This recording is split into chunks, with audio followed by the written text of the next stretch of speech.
Is there anybody out there? The lights in the night sky. Skywatchers. We're watching. We're watching. Did you see that? Skywatcher on Skywatcher Radio. Skywatcher.radio.com.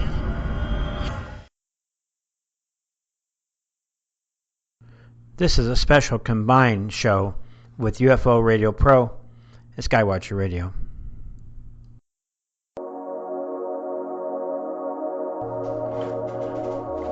UFORadio.pro, Skywatcher.radio.com, SkywatcherStudios.com, working together for disclosure. We are not alone.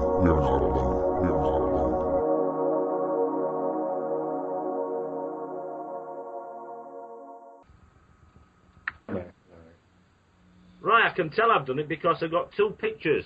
That's right, I have it all. One slightly sexy picture. A good-looking lady. Well, thank you. I'm glad we're all online here now. I'm talking about Steve, the crossdresser. I'm sure he appreciates that now. I've lost you. You're frozen.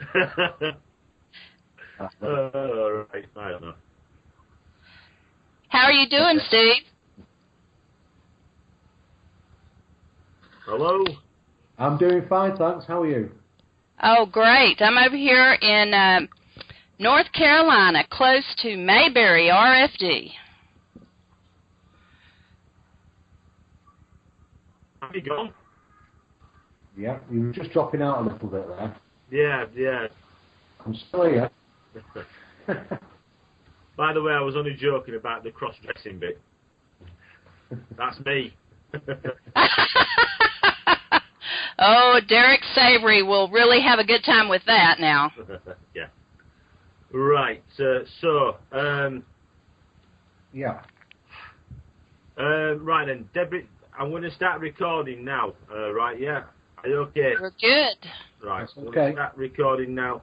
And then because we can put up like podcasts and stuff, because we keep on getting asked for podcasts a lot now. Right, just bear with us a minute, hang on. Oh. Right,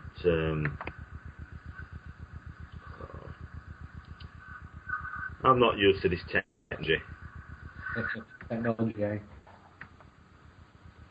Right, so here we go. Right, I'm going to start recording now. So. Right, cancel there. Right then, so. Here we go.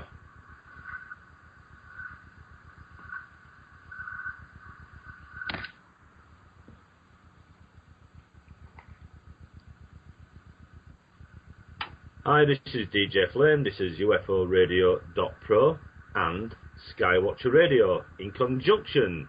And tonight I have Debra Jayne East, and our guest is Steve Mera from MAPIT, which is Manchester's Association of Paranormal Investigation and Training. That's a mouthful. I'll start again then, because that didn't seem to record properly then. Right, so this is DJ Flame, this is UFORadio.pro in association with Skywatcher Radio, and I am speaking tonight to Steve Mera, and my co-host is Debra Jayne East. Hi Steve, hi Jayne. Good evening, how's everybody? Okay. Nice to be able to talk to you tonight, Steve. I'm looking forward to this. Did you get that yet? Did you get that, Steve? Yeah? Could you hear us then? Yeah. Right. So, yeah, I just had a little bit of a drop. It's okay. Right, just get me sound levels sorted out here as well. Right, I think that's better. Right, so, Debra won't realise, but I've known Steve for quite some time. Yeah. Going back when I used to be with a UFO group called International UFO Research Network, Well, we're going back some time now, aren't we? It's certainly, yeah. I mean, I moved over here 14 years ago, and I was running that when I was back in Bradford, and I run that for a good number of years. So it must be about 18 years now. Yeah, well, I don't know where the time goes. Well, this is it, yeah. And we've basically kept in communications over the years. I mean, I've been moved and I've had all sorts of things going on, and sort of like, so it's the first time I've really spoken to Steve for quite some time. Yeah, it's been a while. Well, I was really impressed with the extensive background that Steve has with paranormal and UFOs, and so I'm really interested in your work, Steve. Oh, right, thank you. I mean, it's certainly varied. You know, I'm always busy and all doing so many different things. It's difficult to juggle so many things, as Russell know, because he juggles a few things and all. But I deal with the paranormal. I started in ufology, basically, and as time goes on, you know, people are interested in the UFO side of things as well. So, and when you get into sort of the UFO subjects, you get fringe paranormal subjects overlapping. People wanted to know about paranormal things, and then of course I ended up into the paranormal field, and then parapsychology, and all rolled into one, to tell you the truth. So I pretty much investigate sort of all sorts of things now. It's a natural progression, I think, yeah? That's good, because, you know, over here in America, we have a lot of things that really cross over into two fields. For instance, we have the Brown Mountain Lights, which possibly could be UFO-related, but it's also steeped in legend from hundreds of years ago, and so a lot of, you know, things do cross over like that. So that's really great that you can handle both things. Yeah, it certainly is there. Yeah, sure. I mean... Do you think the public, can you judge the interest that the public has right now? Do you think it's increased in paranormal stuff, you know, because there's a lot of Hollywood movies out, you know, with that kind of thing? Can you sort of judge the interest? Has it waned, or is it increasing? Well, the paranormal subjects have certainly had an increase over the years due to the media. You know, the television programs that they pump out all the time. And of course the hit movies on the paranormal subject, which are just keep being made, and of course that spikes interest in the paranormal field. On the other side of the coin is that ufology is probably dropped somewhat. I mean, that is definitely media driven as well. I mean, I noticed a massive spike in people's interest in UFOs during the X-Files TV series, which hit the UK. Those were golden years, Steve. I think that was the golden years of ufology. I watched every single one of those things, probably twice. I loved it. You and me too. Yeah, well, and they even based the Brown Mountain Lights. They even the X-Files even based a movie on you know, the Brown Mountain Lights. So that was sort of cool, since it's in my backyard, basically. Yeah, I mean, I'm lucky enough to meet the cast. They came over to the UK. And they did an X-Files convention, which I lectured at, and I got to meet them, and, you know, and I was quite surprised how small the game Scully, should we say, Scully was. She's really small. She was only about 5'1", you know. Of course. Wow. Yeah.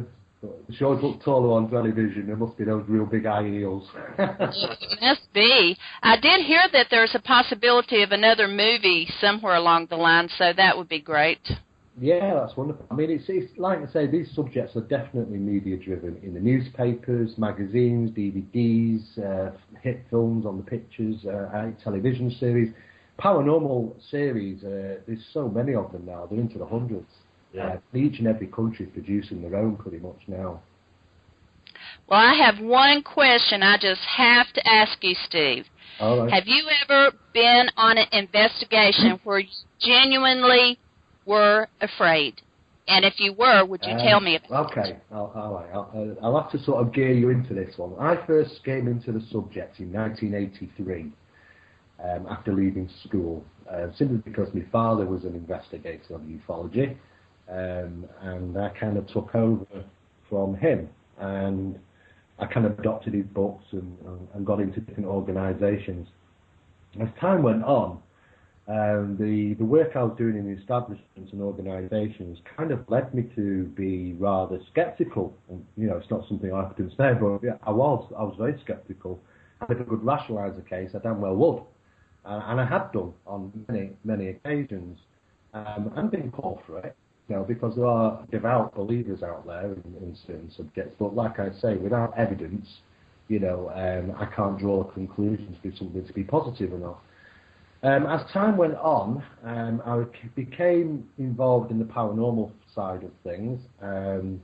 Again, I have visited all the stately homes pretty much across the country, the castles, and then I got involved in residential investigations. And that is where, in the residential investigations, where properly introduced to probably what you might refer to as paranormal phenomena.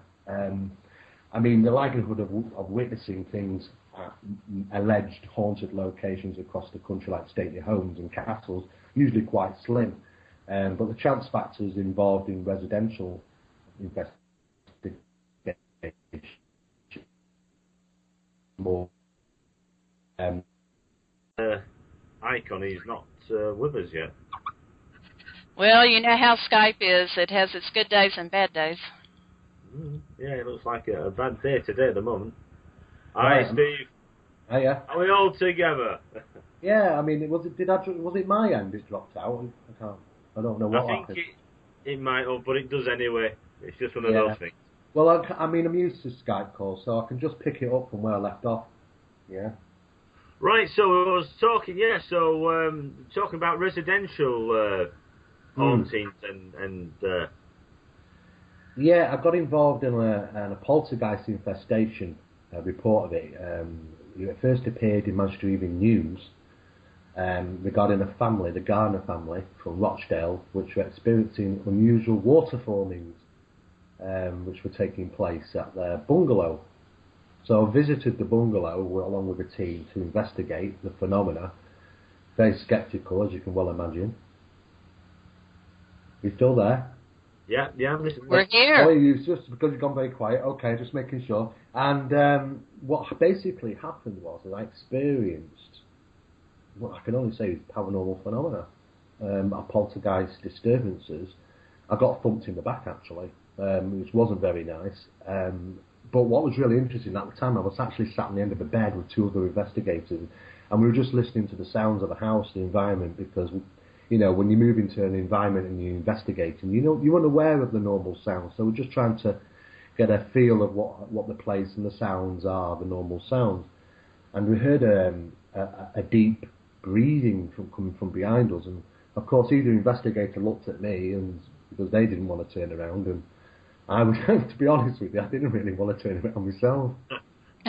And at that point, just as my chin turned over to my right shoulder to turn round and find out where this noise was coming from, I don't know what happened really, up and so fast, but I ended up hitting the wardrobe in front of me, which was about 4 feet away. And I felt this tremendous pain in my back. So, be honest with you, I ran. I just didn't. Oh, wow. And I ran into the lounge, the lights went on, the investigators were more interested in taking photographs of my back, which was coming up in a very large bruise. And then it was really, really strange because it was kind of a punch and electric shock at the same time. Because I'm quite a big guy, and it takes a lot to sort of put me 4 foot across the room, and like an electric shock, it felt a bit like electric shock. And if anybody out there and our listeners have ever had an electric shock, they know that feeling of that repelling, that pushing feeling away, which what DC current does.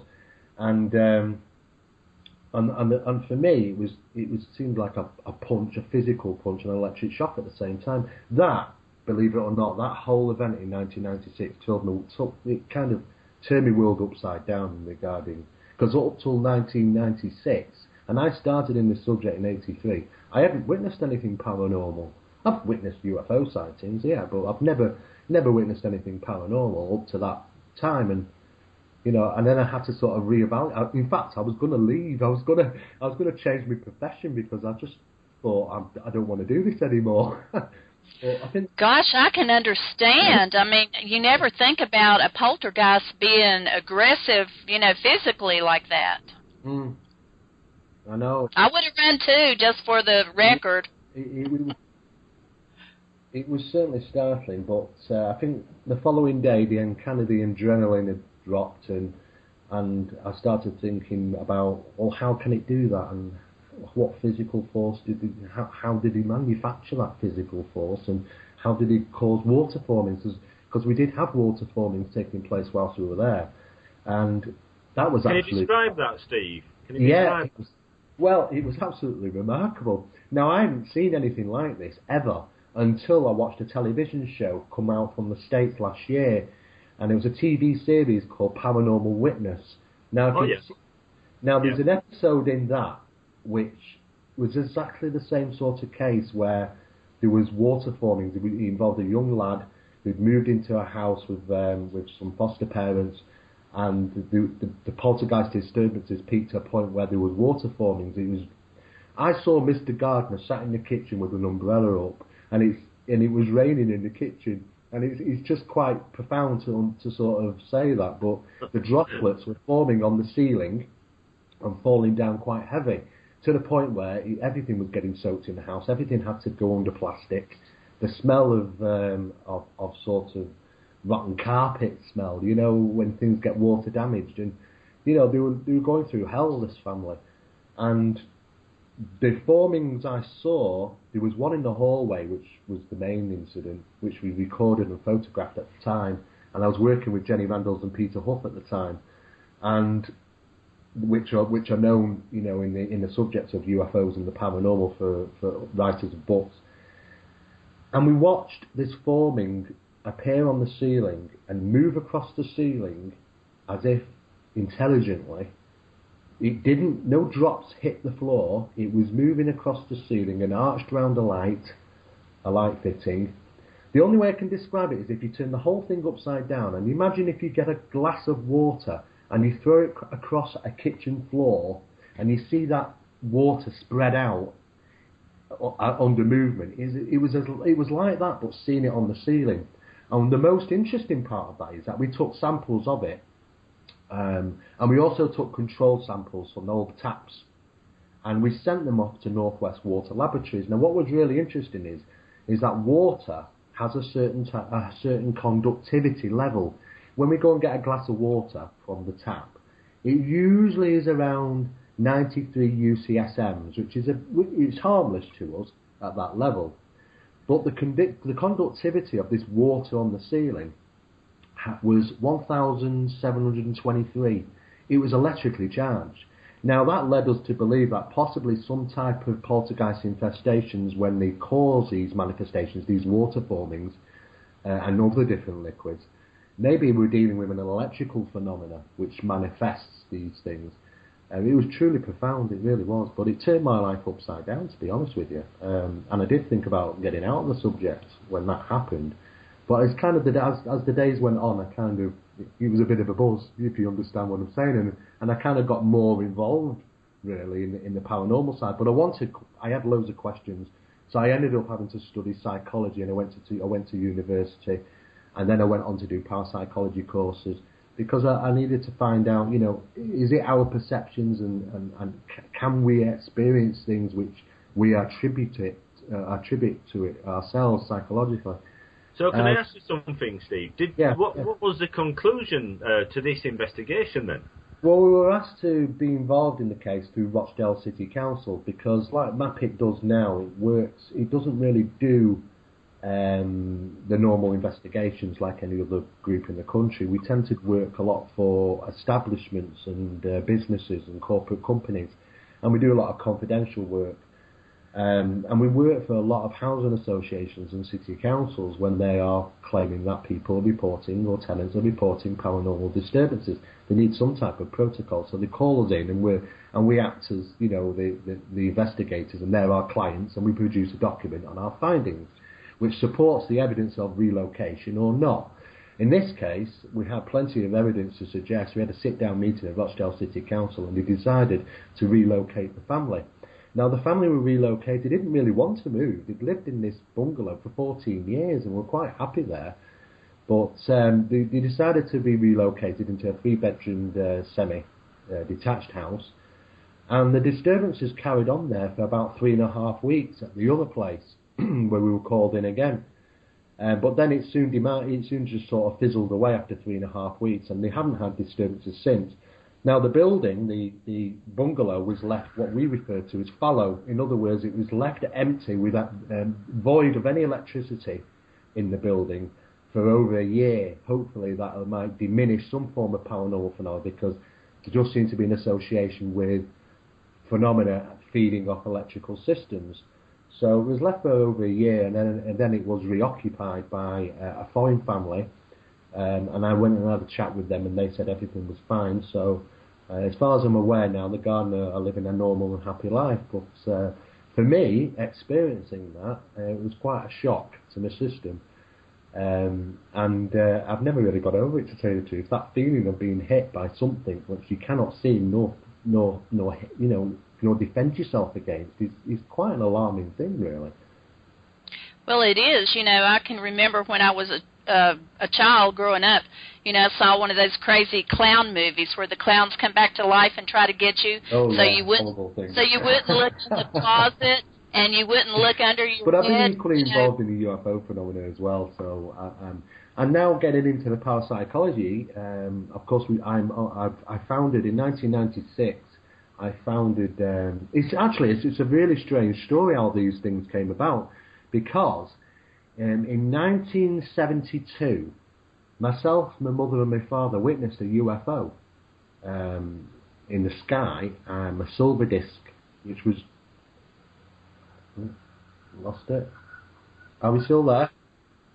Yes. Oh, sorry. Okay. My family and I witnessed a UFO in 1972. And since then, of course, we reported it to an organisation. Can you hear me okay, Debra? Yes, I can hear you good. Okay, I think I initially lost Russ there for a minute. He'll pick it up in a second. And what we did is we reported it to an organisation at the time, which was MAPIT, which was Manchester's Aerial Phenomena Investigation Team, which was based in Stockport in the UK. And what happened then was the gentleman came out, which was the founder of the organisation, which was Dr. David Rees, and he interviewed myself and my mother and father regarding the UFO we saw in 1972. Now, just coincidentally, my father got into the UFO subject and was doing a little bit of investigating. He had numerous different books. And just coincidentally, around about 1980s, late 80s, I heard that Dr. David Rees had died. And I took over the MAPIT organisation, just coincidentally. So, and I've been running that. Now, the MAPIT was running since 1974, and initially just started investigating aerial phenomena, hence it was Manchester Aerial Phenomena Investigation Team. But as time's gone on, we've kept the name, the acronym MAPIT, but just changed the references to let people know that we deal obviously with paranormal phenomena and investigations as well now. And it's just it's very strange how all things came about. I opened up in 1996 the scientific establishment of parapsychology in Manchester, which is purely devised to investigate extrasensory perception and things of that nature, so we could deal with scientific establishments around the country, such as parapsychology departments. And getting into the parapsychology stuff as well led me into telepathy, clairvoyance, precognition. We've got a guy on board at the minute who's absolutely amazing regarding his precognitive abilities, and he's getting hit after hit, and he's quite alarming, to tell you the truth. And we're actually spreading the word around to different parapsychologists around the world, which are really we're just trying to advance the subject. So I'm involved in all aspects of the strange, the weird, and the profound, and the 14. And really, I've even investigated black cat sightings for the police, the Greater Manchester Police, South Yorkshire Police, because people, there's nothing paranormal about them. They're just cats living wildly. But we have a team of people which investigate paw print analysis and fur analysis and identification and all that sort of thing, which is a free service we offer to the police. So I kind of get involved in all sorts of things. So really, and of course running a magazine and writing books and freelance journalism and lecturing and tutoring, and it's just not enough hours in a day, unfortunately. I was going to say, do you ever get to sleep any? I've always got a book in my hand. I never stop learning. I've 31 years on now, and I'm still learning. Well, it's good that you're doing something that interests you, and I find that when you do that, it's always fulfilling, even if you don't find all the answers. But I want to ask you, when you have an investigation concerning a poltergeist, and there may be something happen, like, what had happened to you about, getting punched in the back, or if it's a family that, a lot of really, terrible things happen, that frighten everybody. Yeah. Do you think it's because of something really, a history of something violent happening in the home? Well, or is there other answers? Okay, well, when you investigate enough of the paranormal disturbances, especially poltergeist infestations, now, if you look on the internet and you look on YouTube and other sites like that, people have us believe that poltergeist infestations are quite common, and in fact they're not. They're very, very rare. True poltergeist infestations are exceptionally rare. I've only investigated 4 cases in 31 years, compared to hundreds of alleged hauntings. And there is a significant difference. Now, what's really unusual about poltergeist infestations is that there's a rule book. They always tend to do certain things. There's a pattern of events. Poltergeist infestations start off with audible disturbances, which is like that low level, that first part of the activity. And then it goes on to, the object manipulation, things going disappearing, things moving, stacking of objects, apports, asportations. And then it moves on in stages to the manifestation stage, such as people claiming to see amorphous shapes, apparitions, dark shadows, those sorts of things. And then even further on to physical manipulation, where people claim to have been punched, scratched, hair pulled, tapped, prodded, those sort of things. There is a further stage, but it starts getting a little bit dark then, when people start, were adversely affected, psychologically adversely affected by the phenomenon, and that takes us into a whole complete different realm. Heading into the supernatural, really, in parts of that. But, and is it like taken over as well? Yeah. I mean, people can be completely, taken over and complete different. The lives can suddenly just take a dive. And people have reported these things, and there always seems to be those stages of effect with poltergeist infestations. And the good thing is that we realised quite a number of years ago that poltergeist phenomena is driven by the emotion, stress and vexation from the people witnessing the phenomenon in the environment. So basically, if you remove the stress and emotion and the vexation from the environment, you decrease the phenomena to the point where you can actually control it. It's very, very difficult to control stress, emotion and vexation when people are witnessing things. But what poltergeist infestations tend to do, they create phenomena for the witness. They do not waste actions. Everything it's done is done for a reason, and the reason is to generate fear and vexation. So it feeds. They're like fear feeders. They feed off that emotion, the fear, the vexation, to generate the next event. Now, what we try and do is, it's a vicious circle that goes round and round, and we try and get into these places. We try and teach the people in that environment and let them know about the phenomenon, how it works, and hopefully try and decrease their stress and emotion. If we can do, and in some cases, minor cases, we have done so, they seem to see a significant drop in the disturbances, which reinforces the fact that they are under some control of it themselves. And basically, that's a headway to resolving the issue. As for hauntings, they tend to be, these can last forever. People can move into an alleged haunting building, like catching a fly in a glass, and expect it to sort of end, and that is very difficult to deal with. But in poltergeist infestations, there's a definite rule book.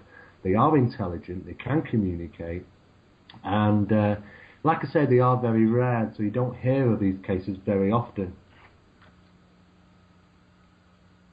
Well, I will certainly think twice before I go into a dark house that is not inhabited, because, I like doing that. I love going in old houses, but I'm going to be a little bit more careful now. Well, most haunted, usually when it's poltergeist infestation, people have to be around. It's haunted people, in regards to haunted locations. Because, in some cases, people have moved from location to location and the phenomena has followed them. Not like a haunting. And in many cases, they're usually very short-lived poltergeist disturbances. Well, can I ask you, what actually brings it on in the first place, Steve? Well, that's a really good question. Initially, if you do surveys, and the surveys have been carried out, but they're not documented very well because some people consider them a little bit, touching on certain issues. That can be in regards to financial difficulties, family issues. What we tend to find is people who have suffered from poltergeist infestations, the most credible ones ever documented, are from people from two different sources. One side of the coin is that they are deprived in some way, be it financially, or that they're having family issues, or there's some form of learning difficulty by people living in that environment. And generally, it's just not a good situation. And that amount of stress, vexation, and trouble is like switching on a light bulb outside. And sometimes it attracts them off. And I think these fear feeders, they attract themselves to locations where they can generate and obtain the most fear and vexation from. The other side of the coin, though, Russ, is simply that some people have really come under severe poltergeist infestations and disturbances because they have been, which is really interesting, they have been devout Catholics. Now, some people will suggest, certainly the Catholic Church will suggest that devout Catholics have the most severe of poltergeist disturbances simply because it's a test of their faith, and that poltergeist infestations target certain people because it's more rewarding, to kind of win a battle. But we're starting to get into that supernatural side of things and the demonology side of things, but dealing with poltergeist infestations, they are rare, and you find certain things as well. They are very, very particular about object manipulation. Now, what we found is that suddenly if an object is found to have moved from one place to another, we measure it. We measure the distance it's moved. And this is referred to as what we call the displacement effect. Now, the displacement effect can be numerous different, measurements. But say, for an example, 36 inches, and items move 36 inches. What you will find throughout that investigation, when other items have moved, that they tend to have moved 36 inches. They tend to be quite specific about their actions. When certain stacking or arranging of items, they're very precise at the way they angle things. Things are angled at 45 degrees. In one case, I had a set of pans that would often appear out the kitchen cupboard in the lounge every morning. And it was really interesting because you had 6 pans in a row. The handles were all facing at 45 degrees. In size order, and right at the front was a wok standing there like a sergeant major. Wow. It's just fascinating how they managed to do that. Poltergeist infestation that took place in a South Yorkshire shop some years ago, and it seemed to like to play with the polo mints, and it stacked the polo mint tubes, which are these mints, on the side counter every morning. But not only were they all facing the same direction, even the name Polo on the actual wrapper was all facing in exactly the same direction. They are very, very precise in their actions. But what you will see on YouTube and things, there's a lot of deception going on out there about object manipulation. What we have found is that in most poltergeist cases, in about 99.9% of them, when moving objects, they tend to move them across, off the wall, downwards, sideways, but they don't tend to lift the items up because it's harder to sort of against gravity, so they don't waste energy. You know, they'd rather fly something off the wall and down or slide something across as opposed to lifting anything. But you tend to see a lot of videos of all these sort of things flying up in the air, and I'm usually a bit suspicious of them. So where would you say that these things actually come from, and what are they exactly? Well, initially people thought they were spirits, talking 100 odd years ago. I mean, obviously the name comes from Germany, as in noisy ghost. Because they were referred to as noisy ghosts because the first and most prominent actions that they do is create audible disturbances, usually at night, usually when it's quiet, usually when you want to get some rest. Anything that causes you some sleep deprivation, anything that causes you some upset, some emotion. So they got referred to as that. But initially they thought they were spirits. That was kind of considered not the case during the 1940s. Because research pointed at the fact that they believed that these things were an entity and were in fact intelligent but hadn't lived before. They weren't a spirit, and they don't have a name, they don't have an identity. But of course they can manufacture one. If you think it's Uncle Albert haunting you, then you may see Uncle Albert haunting you. There was a really interesting case where a family, their daughter, aged 15, had disappeared. And she disappeared for 3.5 years. The family assumed that she'd died or been murdered or some terrible crime had been committed, and it went very quiet. But that whilst during this time, they started to have paranormal disturbances and poltergeist infestation type disturbances, and they thought that they were being haunted by their own daughter, who disappeared 3.5 years ago. And in fact, they believed it so much that on occasion they'd actually see the apparition of their own daughter, and it was reported quite well known. And it was quite surprising after about 4 years when there was a knock at the front door, and there was the daughter. She'd actually run away with an old boyfriend for 3.5 years. It didn't turn out, and she ended up coming back home. And I then kind of realised, well, hang on a second, how can you have an apparition of somebody who's alive? So there's theories drawn into the fact that maybe apparitions can be drawn, just like the Philip experiment, which was created many years ago, that we can manifest, these things can manifest as to what we think they might be. So they don't really have their own identity, which is referred to. Historically and biblically, they'll say that there's references to these disturbances in association to fallen angels. Angels which were cast from heaven, and these entities don't have a physical body. They've never lived as a physical person, and they attach themselves to certain people and families which are having problems, and they refer to them as fallen angels. But really, to be honest with you, Russ and Debra, nobody really knows. To be honest, the research comes up with loads and loads of different theories. But nobody exactly knows where they actually come from. Well, you mentioned the Catholic Church. Do people still have exorcisms? Do they get priests to come to their house if they think it's haunted? And does that really help? Well, we found out. We did a survey in 1989, and it ran for about 5 years.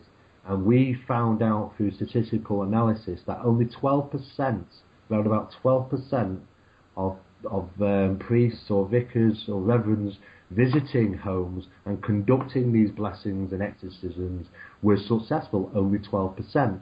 Now, it's an absolute waste of time for them attending a poltergeist infestation because it does not work.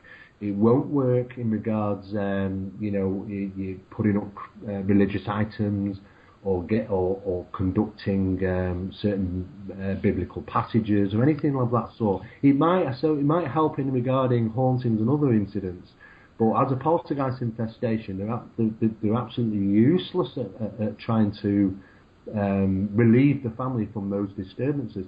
They always tend to, one of two things happen: the family relocate, or the poltergeist infestation demises itself, such as after maybe 10 months or a year or so. But certainly, it doesn't seem to be beneficial, them dealing with poltergeist infestations. That is interesting. You know, because we all saw The Exorcist. You know, we saw The Haunting of Emily Rose. You know, a lot of movies like this. You know, they always call in the priest. So I didn't know at what time frame that they called an investigator like yourself. I mean, is it after everything else has failed, or do you usually get a call early on in investigations? Well, both really. I mean, sometimes I've been called by family which have literally gone through every source. They started off by talking to the family and friends. People gave them different theories and ideas. That puzzled them even further. And then they got a psychic or medium or clairvoyant in, usually probably not accredited through a parapsychology unit, and they tell them lots of different things, leading them to believe most of the time that it's a haunting, when in fact it's an infestation of poltergeist disturbances. In some cases, they've even gone further and rang the police, and the police didn't know how to deal with certain things. They don't have a protocol, obviously, with dealing with such matters.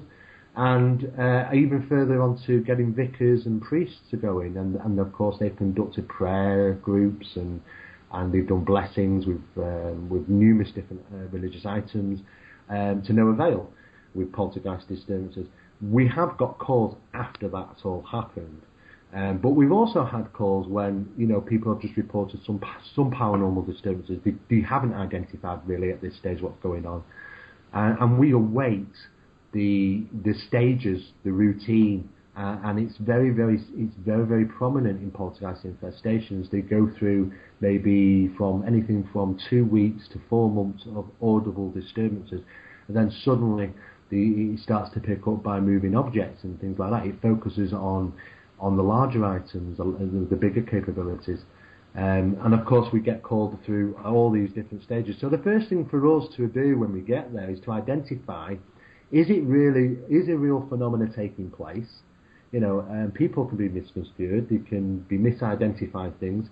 Our own psychology can manufacture hauntings and paranormal events. We did a social experiment in 1989 with 30 different students who studied psychology and paranormal phenomena. And we took them to a location, a big spooky house, in fact, we took them to. And we told them that it was very haunted. We told them about all these different events that had gone on there. In other words, we filled their heads with prior knowledge and expectation. Right. And we sat back and just watched the reports come in.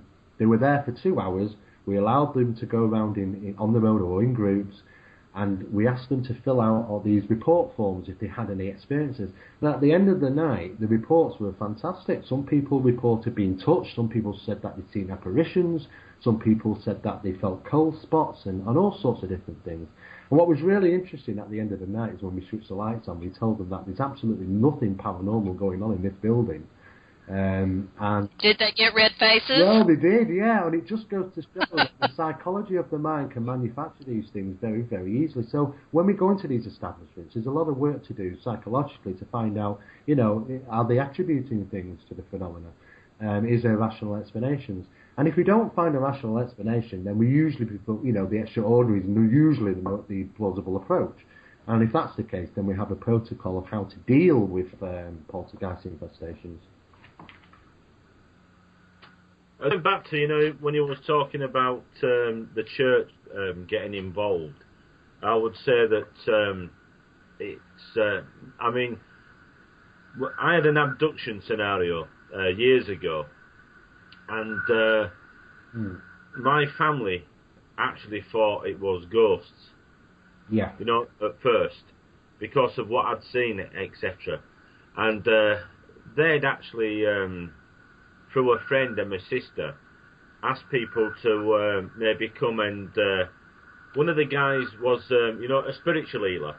Oh, yeah, yeah. And so he came to bless the house and what have you.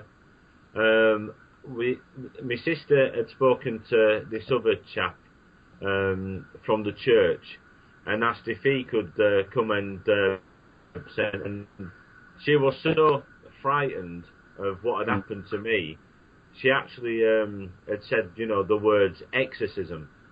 And as soon as the words, no, we don't do stuff like that, no. Yeah. You know, that, and, you know, I actually started making inquiries because, I mean, I was really, really scared myself, I'll be honest with you. And, you know, the church, as in sort of like the, you know, what do you call it now? I'm just trying to think of, I'd spoken to a couple of people, a priest and a vicar, and, you know, sort of like one was Catholic, and, you know, they said no, and especially if I wasn't going to the Catholic church. And a vicar was from an apostolic, and they said we don't do stuff like that. So, you know, trying to get somebody to come and... It's true, it's very, very difficult, Russ. I mean, to start with, you know, the abduction phenomena and the paranormal phenomena have a lot of similarities, especially in regards to bedroom visitations, paralysis, and all sorts of things, as you will know. And it becomes a very grey, to excuse the pun, a grey area. But the problem is that is finding the right people to do the job. And it's took us a long time to find those right people which are quite willing to help in an official capacity. Now, most Catholic churches won't get involved with an exorcism unless, you know, it's ordained obviously from the Vatican. With permission, so we don't tend to. But blessings do take place. You know, normal vicars from either Methodist Church to conduct blessings. There is a significant difference between an exorcism of somebody and a blessing of a property. But a lot of people kind of get mixed up over the difference between them. But we do find that we get a better response from the Methodist churches than we do the Catholic churches.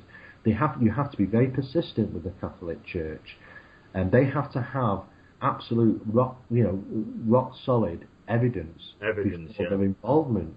And most establishments in this country are just not equipped to give them that evidence, unfortunately. So a lot of them are a little bit wary of being involved in certain cases which might not be exactly what is said to be. Steve, what kind of equipment do you take along to get evidence of your investigations? Well, initially, it's all report forms. Initially, it's all paperwork. I mean, it's not like... I wish it was like the X-Files, but unfortunately, you never saw them do much paperwork, those guys, did you? But most of our... Never. That'd be wonderful. You could just investigate all the time. But a lot of paperwork, psychological assessments, analysis, there's also psychoanalysis reports that are put together. We have to do all that first to work out that are we dealing with a phenomena or are we dealing with the actual a problem with the individuals. If it goes further, then on what we refer to as a warrant form, what warrant form is, it warrants an investigation or it doesn't, and we have to fill those sort of things out. We have 3 stages of investigation. The first stage is to go in and we do a complete breakdown of the environment. Everything's photographed and videoed from every single room. Is a 360 video taking place, just in case objects move or disappear, asportations or apportations happen. We can work out where those items were prior to on the video footage. Photographs by 6 or 7 different types of cameras are used, a whole range of different cameras. And also we do we have some come out, and it doesn't matter if they've recently gone through an electrical test on their building or not. We have some come out and conduct a thorough electrical test on the building, looking for leakages, looking for bonding problems, looking for EMF fluctuations, all sorts of things. And then we start to look at the environment. Stage 2 of the investigation is looking at the environment, looking to see if there's any underground water, lays come into it, power stations, overhead pylons, sub-generators, anything that might generate some type of electromagnetic field, be it geomagnetic, natural, or EMF, which is produced by technology, from both different sources, which might adversely affect the perception and the emotions of the witnesses in that environment. After which, we do stage 3. Now, stage 3 is when all the other equipment comes in. And now we can split that into Section A and Section B. Section A is that when sometimes equipment goes in and it's called, we refer to it as blanket monitoring, where we're not nobody is in that environment whatsoever, no human agencies whatsoever. So you're just monitoring an environment. Or it's a hands-on. There's agencies in there, such as our investigators, maybe some of the witnesses, the family, and so on and so forth. If they are experiencing disturbances on a normal general day whilst they're going about the business, then we like to have them go about the normal business so we don't change too much out of the environment. Because we do want to capture things, we want to find evidence. And we bring in we do all the normal things, you EMF meters and geomagnetic meters, magnetometers, we use flux meters, we use iron air counters, negative air counters, all sorts of different things. And we do a full sweep and a report on all those sort of things as well. Now, in some cases, some people will argue the point that bringing in a lot of equipment can subdue paranormal phenomena. But the thing is that for us, we have to find evidence. There's no point in us just sat there holding hands and thinking, well, if I've seen this and someone's heard that, that's not evidence. We need to find evidence, because we never know if something's going to happen where it's going to require further assistance by other officialdoms. And for that reason alone, if they're going to be involved, we're going to have to provide evidence. So we have to take in as much equipment as possible. And that can be over a duration of time. It depends on what we obtain. May I ask you, when you photograph things with like a camera, do you use a different kind of lens, an ultraviolet lens? And have you ever captured like an image that you weren't really sure what it was? Well, we've captured lots of different images over the years. We use every typical type of camera you can consider, from the old 110 side cameras right through to the SLR cameras, to the digital cameras, to the full spectrum cameras, and even with something referred to as a stroboscopic camera, which takes photographs during strobe lighting for different reasons. We also take photographs through what you call a laser meshes, which can point out slight anomalies, at the slightest anomalies, even if it's an inch across, so we do have some very precise, ways of dealing with photography. But of course there's numerous different ways of videoing as well nowadays as well, so some of the photographs that we've obtained over the years, some of them, lots of them have rational explanations, such as the typical orb phenomena, which some people refer to. 99.9% of the time, it's dust orbs which are photographed right in front of the camera, right at the lens. Which, when it's always interesting. I always say to people when they catch these things, do you capture them without the flash on? Because 99% of the time, it's the flash illuminating dust particles, pollen, moisture, rain, all sorts of things in the atmosphere that the human eye is not seeing, but the flash illuminates right in front of the camera lens, and thus putting it onto the film or the camera image. And people seeing balls of light and things like that. I often ask the question, did you see them? And most of the replies are usually no, which is usually an indicator. However, I always say however, there is an orb phenomena, a ball of light phenomena associated with the paranormal disturbances, where people have seen them and photographed them. I do have some photographs that have been submitted to me through Parapsychology unit in America, and they show balls of light which are so bright that they actually illuminate the carpet, below. Wow. So these things are seen, but quite rarely. But 99% of the time, we get about 6,000 photographs a year, and I have to look through them and try and, I try my best to rationalise them, even though that, it's all down to resources at the end of the day. But some of them are interesting. Most of them are rational explanations. The unfortunate. Stephen, can I just, because I don't want to pick turn. Yeah. Talking about, I've filmed something that actually, like ball objects, not orbs, but like ball objects, actually, when I'm filming, and it had the night vision on, right, and the thing is, I had an object come down out of the sky, and come down like to my legs, and then come back up. Now I could feel my legs and my body, like something coming up me, if you see what I mean. Yeah. But you can actually see 5 ball objects moving in a line, coming down and back up in front of the camera where I'm filming. Now, I know I had the night vision on, right, yeah? But the thing is, I was already filming a UFO in the sky, and I wish now I'd have left it where it was, but I handed the camera to a colleague of mine, and to show him, the UFO in the sky, and when I'm feeling something coming down, that's when I said, look, there's a camera back a minute, and as I'm putting the camera back up to film, you can see something coming down from the sky, though. Yeah. Before quite strange. Yeah, I understand what you're saying, because we know that obviously from over the years of investigating that the UFO phenomena is anything from a small ball of ping pong size or even smaller to huge objects which are seen.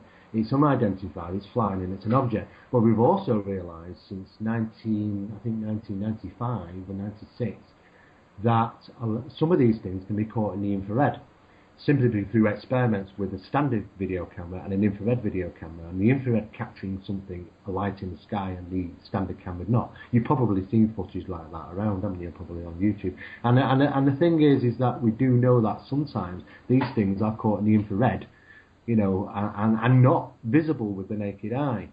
And I think there are lots of things in our environment that we're just completely unaware of. I mean, human perception is, believe it or not, human perception is extremely, extremely low. We have one of the lowest human perception is one of the lowest on the planet of any living animal. Because most animals can see better and hear better, have a better range of sight, and even seeing in the dark to some degree. We are very poor at dealing with sorts of things like that, and we have to rely now on technology to help us sort of look at a wider range of the spectrum, and also. Is that because of our environment changing, though? Like from, initially, campfires and going out in hunting. Well, with moonlight. Yeah, I know where you're coming with this. The actual bottom line, if you want my personal opinion, because I have a professional opinion and a personal opinion. The professional opinion will say, yes, you're right on that one, Chris. Right, definitely right on that one. What I would say personally is that humans are completely useless at adapting and living on the planet Earth. We just don't. It's just like we're not from here. We're just useless. We can't survive in heat. We can't survive in the cold.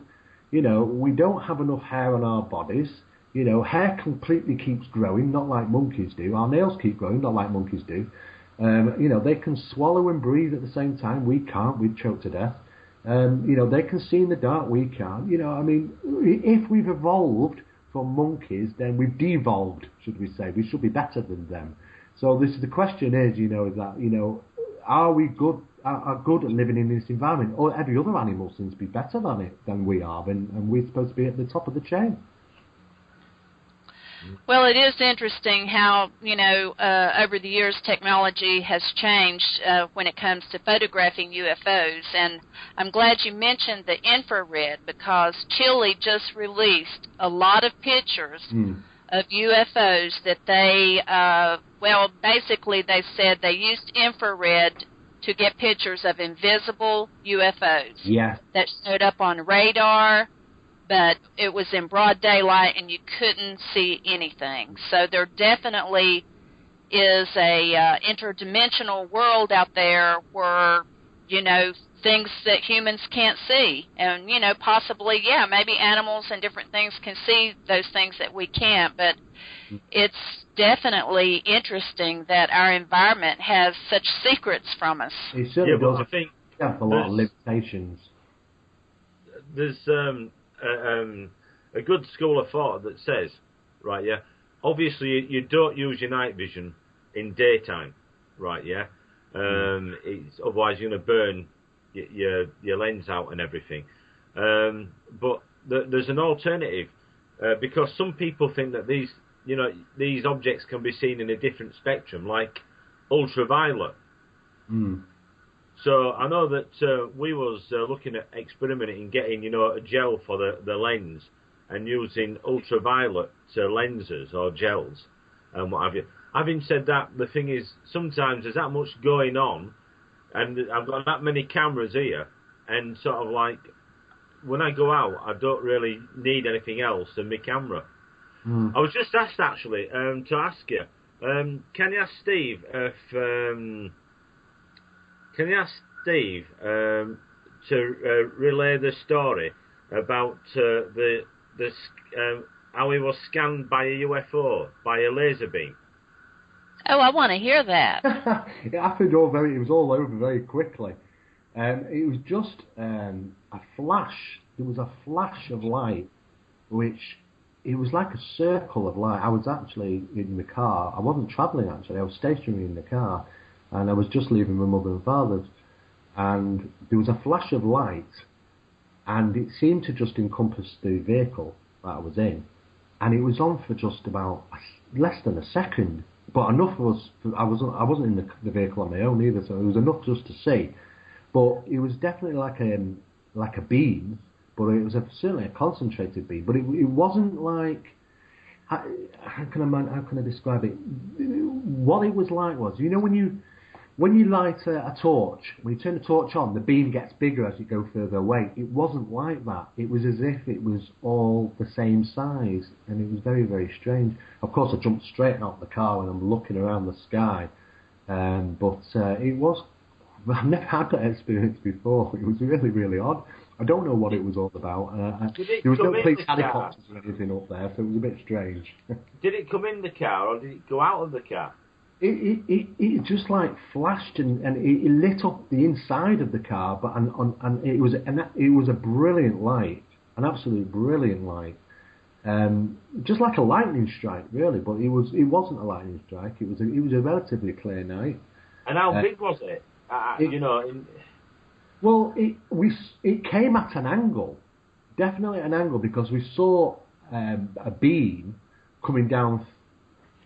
When it flashed, there's only so much you can take in, and when it happened, your eyesight suddenly takes in the fact that you initially saw a flash of a bar of light that seemed to come out of the sky at an angle at you, which had just caught out of the windscreen part of it, hit the ground, which only is within 3 feet around my vehicle and the vehicle.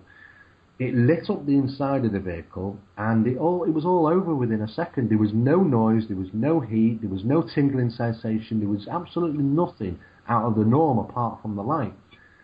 There was no time loss or anything on your part? Absolutely none, no, and no vehicle effects, nothing. I looked up in the sky, there was no helicopters, there was a plane around about, a high altitude aircraft around about 32,000 feet, which was travelling in a southwesterly direction. You couldn't hear it, but you could see its navigation lights at high altitude. But that was it. That was all around. Very odd. I really don't know how to explain that one.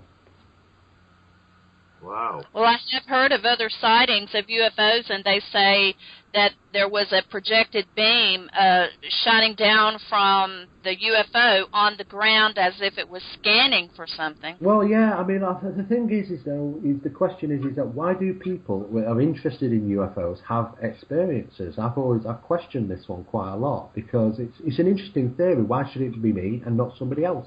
It's an experience that I really can't rationalise. I don't know, nor do I have it. In my experience interviewing people for my radio show, I have found just about every single one of them have an interest in UFOs because, number one, including myself, they had a experience with seeing a UFO early in life, or their family had an experience about UFOs. And usually, those two reasons are the majority of why most of the people I interview are studying UFOs and becoming investigators and writing books, it's because something happened to them. Yeah, I mean, I do remember. Obviously, I had my experience when I was young with my family in 1972. But see, there you go. But since then, what's really been really unusual is the amount of sightings I've actually had. I mean, is it just simply because we look more, or is it just because there is some connection between the viewer and the object? I really don't know. I mean, I've seen. I don't have to travel to the remote parts of this country and these alleged UFO hotspot areas. I simply go and stand in my back garden. I mean... Oh my gosh, you're just like Russ. He can just go out in his backyard and see UFOs. I honestly think it's because there is a connection. There's a reason. I probably... I've asked this question many a times and tried to analyse it, and I really don't know, but it's by chance factors, because being a parapsychologist, I've worked on chance factors many times, and chances alone that I shouldn't have had as many experiences seeing these things in the sky as I do. I mean, I've seen dish-shaped objects, I've seen balls of light, I've even seen the flying triangle, which was completely silent, void of any noise, which was really strange. It was like watching a car go past, which doesn't make any sound. It was just very, very weird. And most of these experiences happened on the doorstep of Manchester International Airport in the UK, where their radar systems must pick half of these things up. I'm sure they must do. And I rarely do I visit UFO hotspot areas, because I go away to Wales on holiday, and whilst I'm at the caravan, I'm pointing something out to my dad, and we both see it, and that's happened 3 or 4 times whilst I've been there. And I've visited different locations, and I've said to people, if you hang around with me long enough, you'll see something, and it simply is that way, and it's probably the same for us, actually. Well, I honestly believe that it tends to follow families, because you said that you saw a UFO with your family. I saw a UFO with my family. I think they sort of follow certain people. I've just always had that concept in my head that there is a reason why one individual usually has more sightings than other people. It's because they're following the family. That's just my opinion. Yeah, I think it's certainly a valued opinion. What do you think, Russ? Well, to be quite honest, I had an experience when I was younger with a group of my school friends and the friends that lived in the same street, playing tin can squat. Oh yeah. And sort of like that always stayed with me, if you see what I mean. That always stayed with me. And, sort of like I did, when I was younger, get involved. And I went to my first UFO talk. I was just, 15. And, sort of like, but when we went to the talk and what have you, it was one of these things where it wasn't for me. It was more about money, sort of like selling, how can I put it, selling documents, and that was about 1979, and I'd asked questions and we were more or less told to shut up because we were young, and it was more like, if you can spend a tenner and join the group, we'll tell you things. And I thought, exactly. Oh, okay then. That put me off. Say again, sorry? I'm saying it shouldn't be like that, Russ. I mean, that's why I distribute all the information I have. Everything is free. Everything goes out. The idea is... No, well, I mean, this is it. But I mean, obviously, it wasn't until I was... Hello? Are you there, Steve? Yeah, I'm here. Yeah, I'm saying that... it wasn't until later on, until I had a scooter, and I would ride around on a scooter, then a motorbike, that,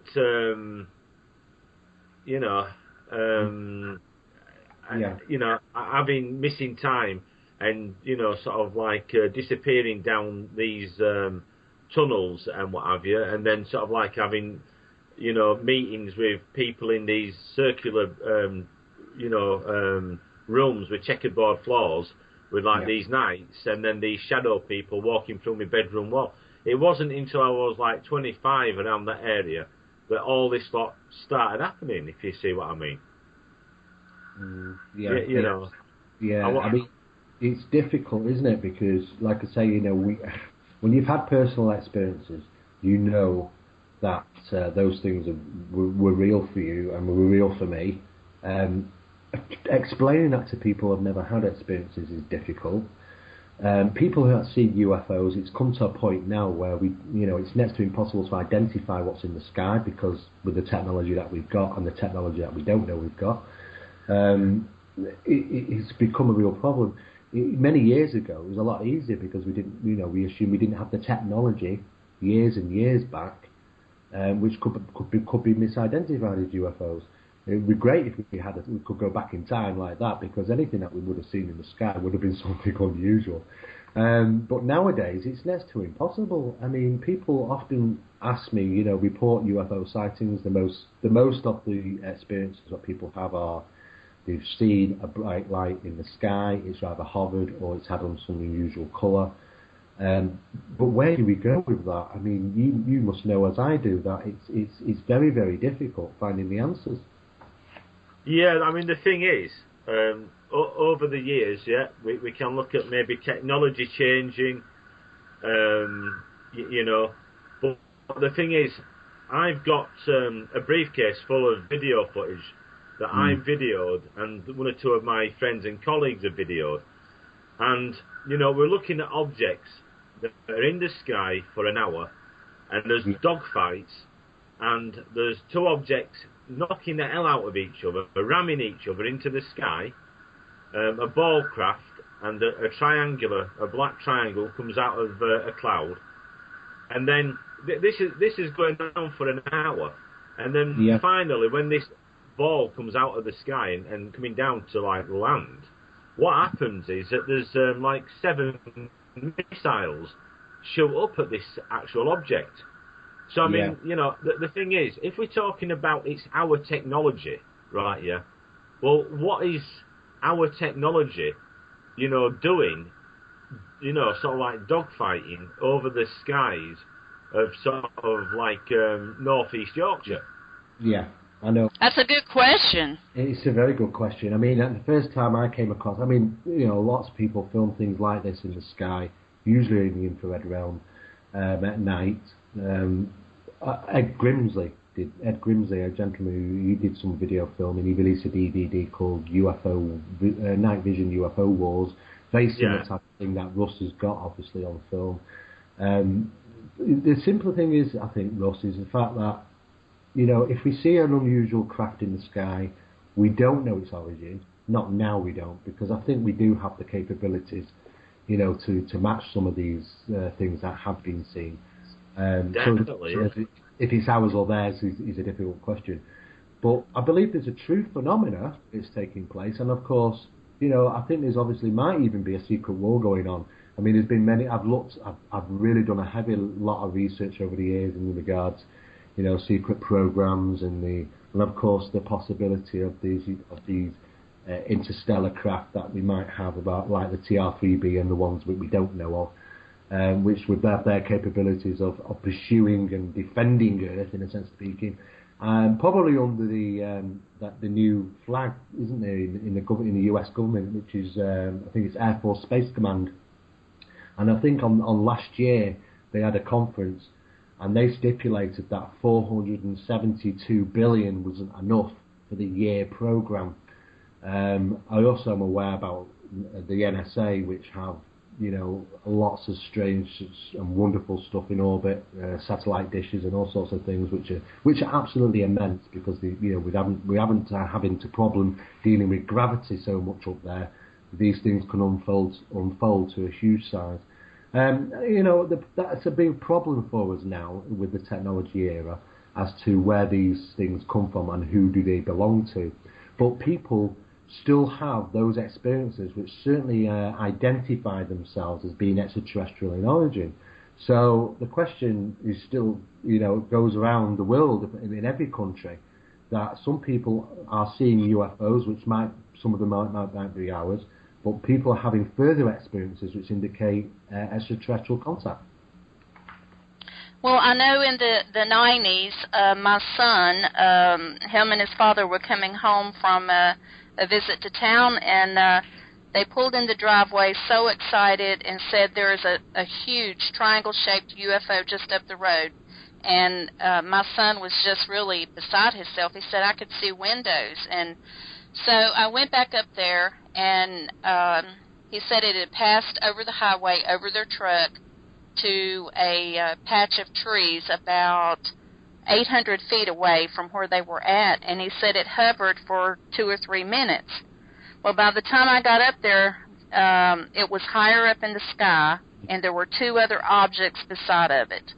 And we followed it for about a mile on the road until it disappeared. Well, my question is, if something like this belonged to our government, you know, and they wanted to keep it secret, then why in the heck would they fly so low where you could see it? Yeah. And have such visibility, and, you know, it moves slowly for a mile or 2. So, you know, it just makes you wonder. Yeah, the I other mean, thing is, yeah, the other thing, Steve, is this, right, yeah? What are they doing landing? I mean, I worked on a case which is the Berwyn Mountains for 20 years. And I had I've got a piece of metal right here at the side of me, which was supposed to come from the crash, which looks like a piece that I've seen from the Rendlesham. You know, talking to 5 witnesses that say it were a flying saucer, there were aliens, and we got marched away by the army, etc. You know, we've got technology that's not only flying, that it's occasionally, by the looks of things, being shot down. Yeah. And then the ones that aren't shut down seem to be landing and taking people. I know myself, I've had these things, you know, like I say, I've ended up in a circular room, I don't know how many times, being taken away by these, what I call shadow warriors, put into a military unit and taken, and that's, I live on one of those, I have lived on one of their bases. And people are saying, well, how can you say that? I know that a lot of this seems to be like time orientated, which means that if they take me for 2 hours, I might have lived there maybe 2 years. Because and this is what people don't seem to realise. They're not only coming here and sort of like they're actually taking people. You know, there's a lot more going on than I think people actually give credit to.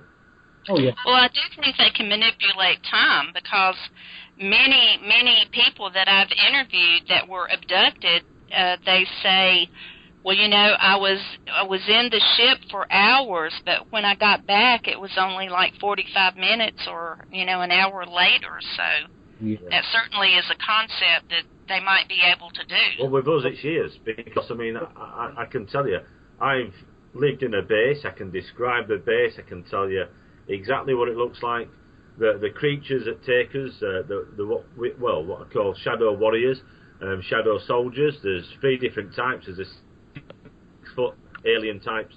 They're all bald, but they're like degrees of height. 6 foot, one's 10 foot, and the giants, the monsters, are like 15 foot. They're just unbelievable. Right. I mean, you see, lots of people have these sort of unusual experiences where time is certainly disorientated for them somehow in the physical sense. Unless we're dealing with something interdimensional, you know, and that can open up a whole different ball of theories. Well, you've just. I mean, the thing is, the thing is though, when we say interdimensional, that's as hard, I suppose, to believe as somebody saying alien, as in.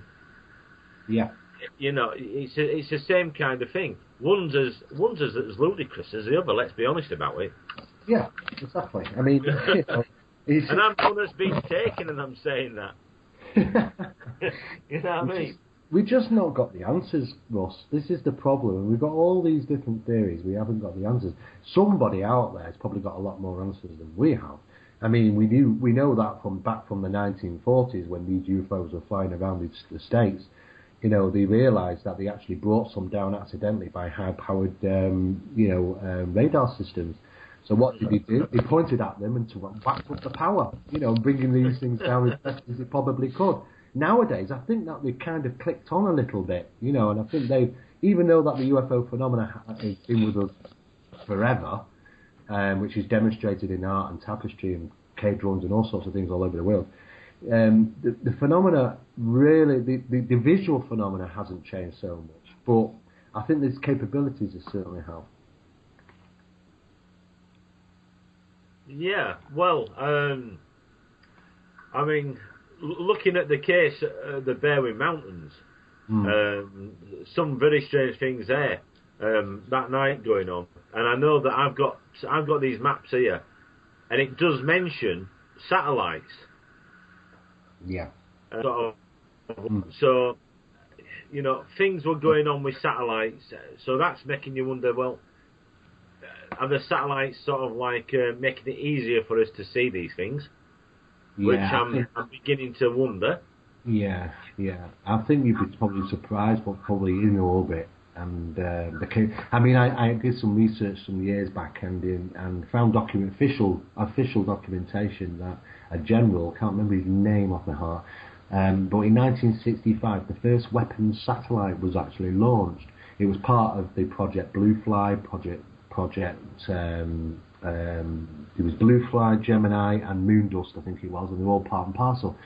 One of them was a weapons satellite to bring fire on foreign objects and bring them down to ground. The next project was to retrieve the object, and the third project was to back engineer it. So, of course, Wright-Patterson Air Force Base and these projects are all quite heavily involved around about the latter 1960s. Nowadays, when we say that the Star Wars weapons system didn't achieve its manufacture due to lack of funding under the Reagan administration, I don't believe that's true whatsoever. I think that they've got a lot out there that we just simply would not have a clue about. I mean, we've seen all the STS footage mission videos of these UFOs in orbit filmed by NASA, the shuttles that have been up there. And right back to some of the earlier ones, like the Gemini missions and the Mercury missions and things like that. So we are aware, that there are some strange things. It's a very busy place out there in orbit and space. But do you think that they would actually, and this is something that I cannot believe, right? Yeah. Do you believe that NASA would leave their footage on the internet and have it beamed around for people to sort of like download and put up on YouTube and what have you?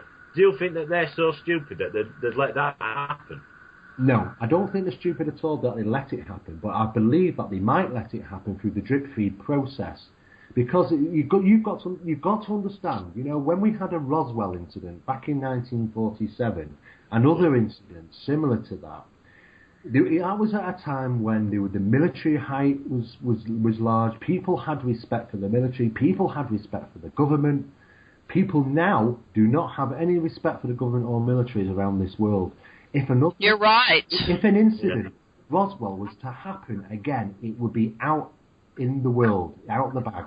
Everybody would be filming it. It'd be up on YouTube in 5 minutes. It just simply would not be able to coerce people to keep quiet now. Now, they've got to obviously wonder and worry at the fact is that if an incident like that is to happen again, how the hell are they going to keep it quiet? How are they going to be able to keep control of it? Well, probably some big heads got together at some stage and realised when they did some testing that the best way to actually prepare the public is to let them figure it out themselves, because then the government aren't responsible for telling us. And that drip feed process, I believe, has been going on for a long, long time. It's been introduced into TV shows, kids' programs, cereal bars, sweets, comics, cartoons, absolutely everywhere. You cannot get away from it. Even now, as we speak, they've been performing UFO crash test sites in schools around the UK. They've been doing it for the last 5 years. Yeah, I've seen that. Have you seen it? They've done 7 schools so far in the UK and planning to do more later in September. Now, the question is why are they doing this? Why do they want to keep this information flowing? And I think this drip feed process is that eventually, if something should happen then at least public are going to just go kind of, hopefully, shrug their shoulders and say, well, we kind of pretty much knew that anyway. The shock, the surprise, and all those sort of things they wouldn't have to deal with. This drip feed process, I think, is something that's been going on for quite some time. They've certainly turned the tap a little bit faster now, because you can't turn your head in any direction nowadays without seeing a stereotypical image of an alien or a UFO. It's just absolutely impossible. So it's certainly drilled into us, Russ, that the existence of such things is very feasible. Well, since they had the citizens hearing for disclosure, and astronaut Edgar Mitchell testified, and Paul Hellyer testified, that aliens, extraterrestrials do exist. I mean, Gordon Cooper, another astronaut who passed away, said every day there are unidentified objects that come into our atmosphere, and they know about it. Yeah. And, the latest YouTube video from Dr. Mitchell, I mean, he says, yes, there are extraterrestrials, and I'm thinking, well, what does the government think about its own, coming before a committee and testifying? I give Dr. Mitchell the utmost respect, and, I wish more would come out, and I'm sure there's many more, but under threat, that can't, tell what they know. Well, unfortunately, we do hear a lot of deathbed confessions nowadays, and more coming forward, and we will have further more to come, because of other incidents, and people are just simply too scared. The threats of certain things, they just don't want to come forward and talk until they get to a point where they think that they've got nothing to lose in the first place. And that is when we tend to get a lot of information. Unfortunately, sometimes it's a little bit late, because as we get further and further away from the cases and the original date, that raw information is lost, unfortunately, and it gets clouded in time. But the significant thing about the drip feed process is that it's actually part of the national curriculum from 9 to 13-year-old now in the UK, that they learn about UFOs, they learn about aliens, and it's not just the UK. I've got a family who live in Australia, in Brisbane, and at the same time they were introduced to the same programs in the school, teaching the kids about UFOs and aliens. Now, one must ask the question, when we're paying, some of these schools are privately funded, when we're paying for our children to understand and learn about these things, why is the question? What's the feasibility behind it? Is there some reasoning? Is it something to do with potential future? I think the world is preparing slowly, and more countries are releasing UFO information, even if it's, like the Ministry of Defence in this country, in the UK, claim to have released all their documents. That's absolute rubbish. It is rubbish. Exactly. All they want to do is to be looked upon to be transparent and open, when in fact they're doing the complete opposite. They released handfuls of information which is absolutely no good to us. It sparks some media interest for a very short time. It's most of the information we're currently already aware about. I mean, I've submitted to our own UK government absolutely huge, significant cases where, for instance, one in 1998, which involved 7 police officers and 26 witnesses of 2 flying triangles over Stretford, Manchester. And the whole reports, photographs, and all sorts of things were all sent to the Ministry of Defence. It was never released. It was never in the MOD file. So I know that they're holding back, and they obviously have good reason to do so, because they want us to be seen that they're helpful, and that they know that there's a possibility of an unidentified object. They might not, all they're interested in is if they have a national security risk or not. Well, that's absolutely rubbish, because how do you know if something has national security risk or not if you don't identify it as unidentified in the first place?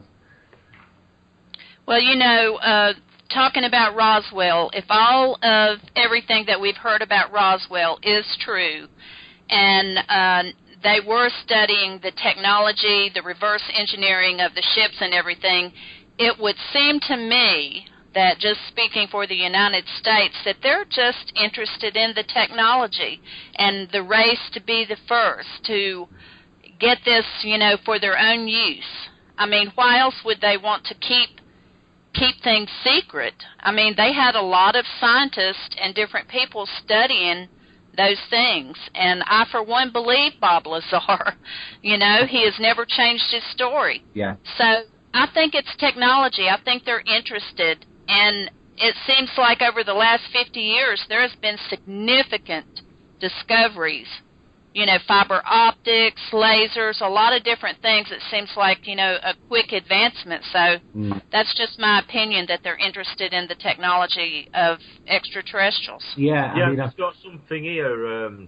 Aliens invade Warminster. This was 2012, and it's a Warminster Journal from the Wills. Oh, yeah. About the children at school, and it shows you, there's some photographs of a crashed spacecraft. It looks like some kind of taking statements, like an officer, and then somebody wearing protective clothing, showing aliens. Yeah. You know, so that is at school. So yeah, it is happening. It is happening.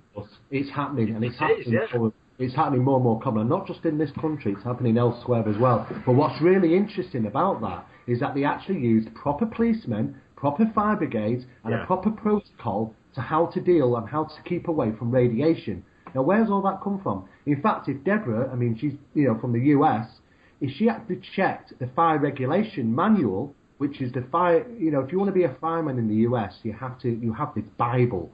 And chapter 13 of that tells you how to deal with the public regarding a crashed UFO incident, how to keep them away, how to control the environment.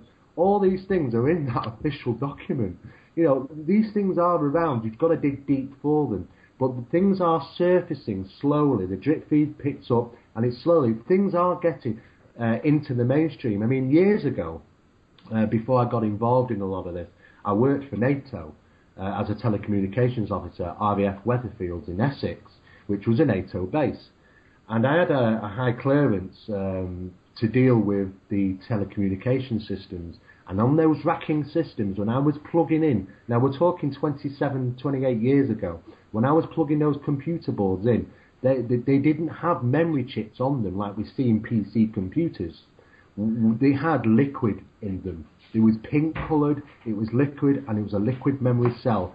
Now, I remember leaving NATO a year or two after that and talking about it and saying, look, you know, it's going to be in the public domain soon. You know, these microchips and things like that, they're going to be disappearing. We're not going to have memory chips like that. We're going to have liquid crystal memory chips, which is a pink liquid.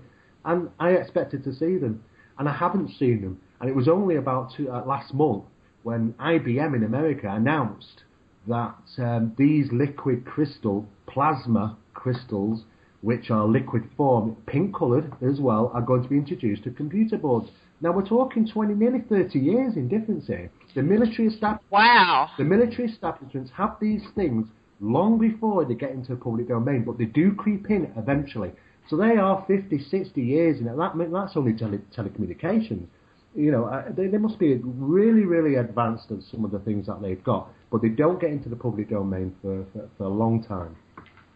Well, I have to agree with you. I read an article the other day where scientists have learned to manipulate DNA and said they successfully did that in a laboratory, and also that there's a group of scientists working on teleportation, you know, just like from Star Wars, you know, being able to transfer an object from one area to another. Yeah. And so there's a lot of stuff out there we just get a snippet about, but they're working on it. In some cases, they probably are in the process of perfecting it without the public's knowledge. Well, that's what I was talking about earlier when I was telling you that when I'd been taken, you know, sort of like, forget about the spaceships. You know, forget about, you know, the beams of light and what have you from, you know, creatures from Zeta Reticuli and what have you. You know, sort of like, what happens to us is sort of like far more sort of like crazier in some ways, but yet it's more practical. I mean, I'm talking about being taken when I'm taken, when these things, decide that they want me back again, sort of like there's two balls of light, and we travel with these two balls of light, right? Yeah. Yeah. And it's sort of like, and we're from there A to B, A to Z, in seconds. Mm. Yeah. You know what I mean? Sort of like it is just an unbelievable transformation from being one place 1 minute and then somewhere else in a time as well. Yeah. So it depends wherever they want to take us. Yeah. So the thing is, like this may sound crazy, you know what I mean? But the thing is, no matter what anybody says, right? Yeah, I know this is true, but what is behind it? And I'll tell you now. And you hit upon this earlier, and you says they're in the race to find this technology.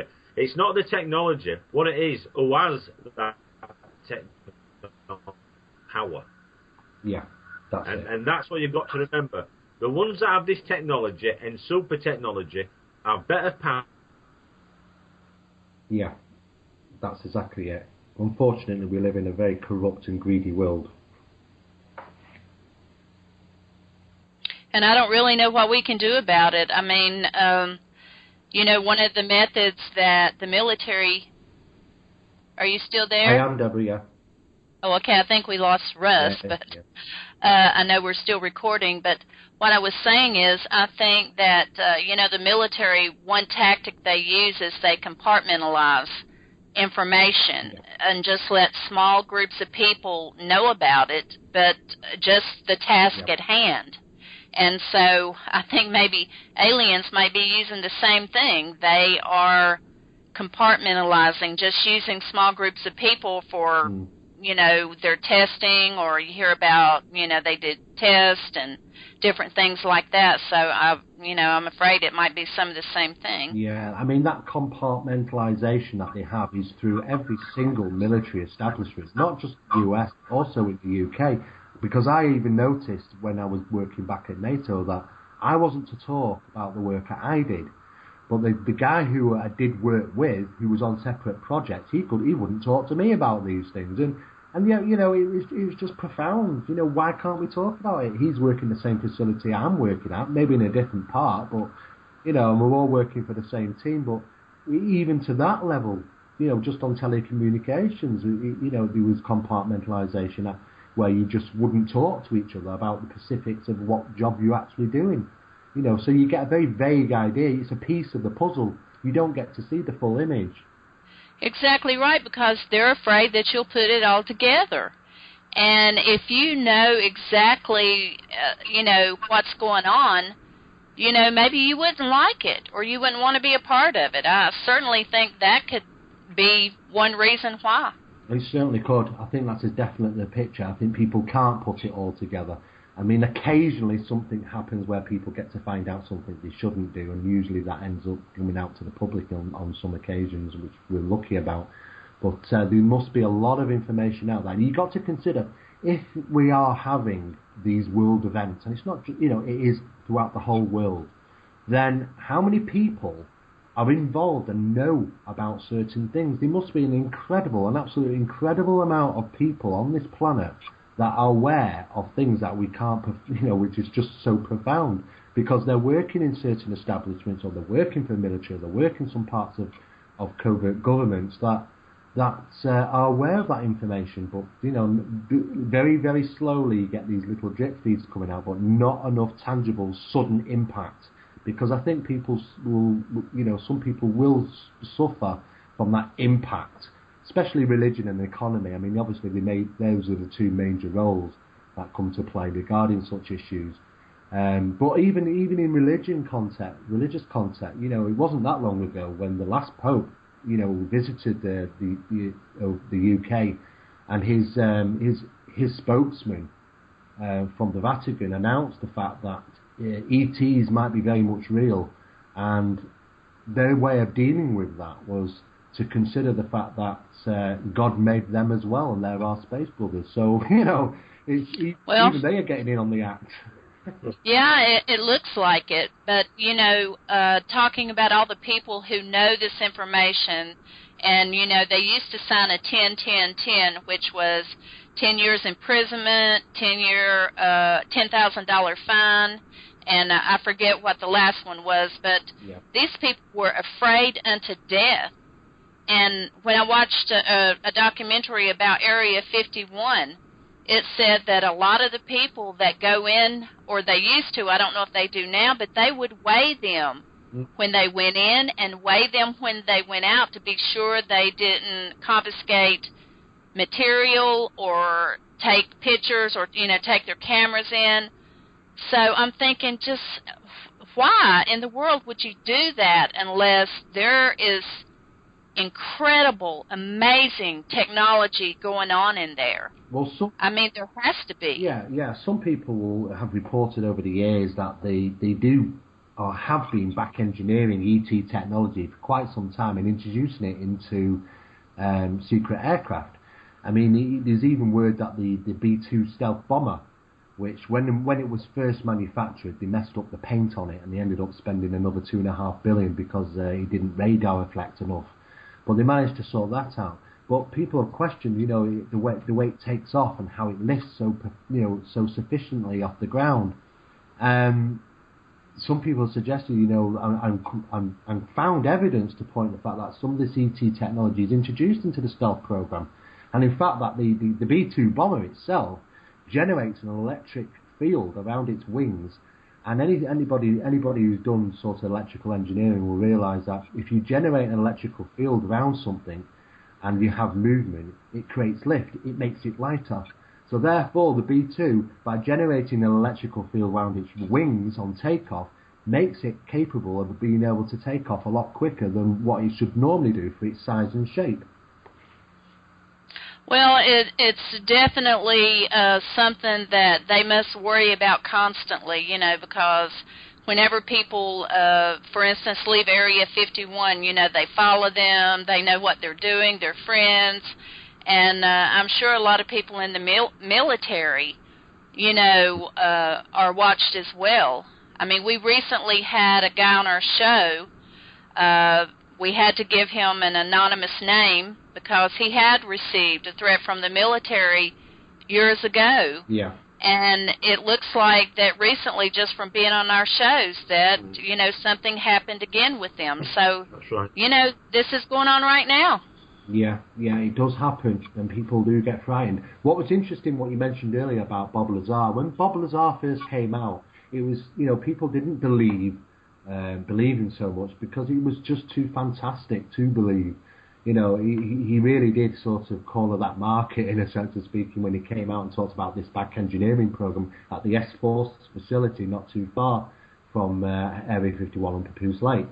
Now, what's really interesting is that a lot of researchers around the world sort of poo-pooed that and said, look, you know, we don't believe him, and tried to dig some dirt on Bob, and of course everybody's got something in the closet, unfortunately. But really, at the end of the day, he's always stuck to his guns, and I've always thought him very credible. And what's really interesting over the last year is that announcement that came out, and it was also in the New Scientist magazine. Oh, that element. Yeah, that establishments that have actually manufactured an element 115. That's it, yeah. And also the fact that there's actually been some whistleblowers now, which you could say deathbed confessions. I know that Richard Dolan, a very well-known UFO investigator and researcher in the States, has recently interviewed a gentleman, an elderly gentleman who's terminally ill. He's a deathbed confession, and he was working for the presidential administration at the time and was ordered to go to Area 51 to account what the expenditure was. He was taken to S4.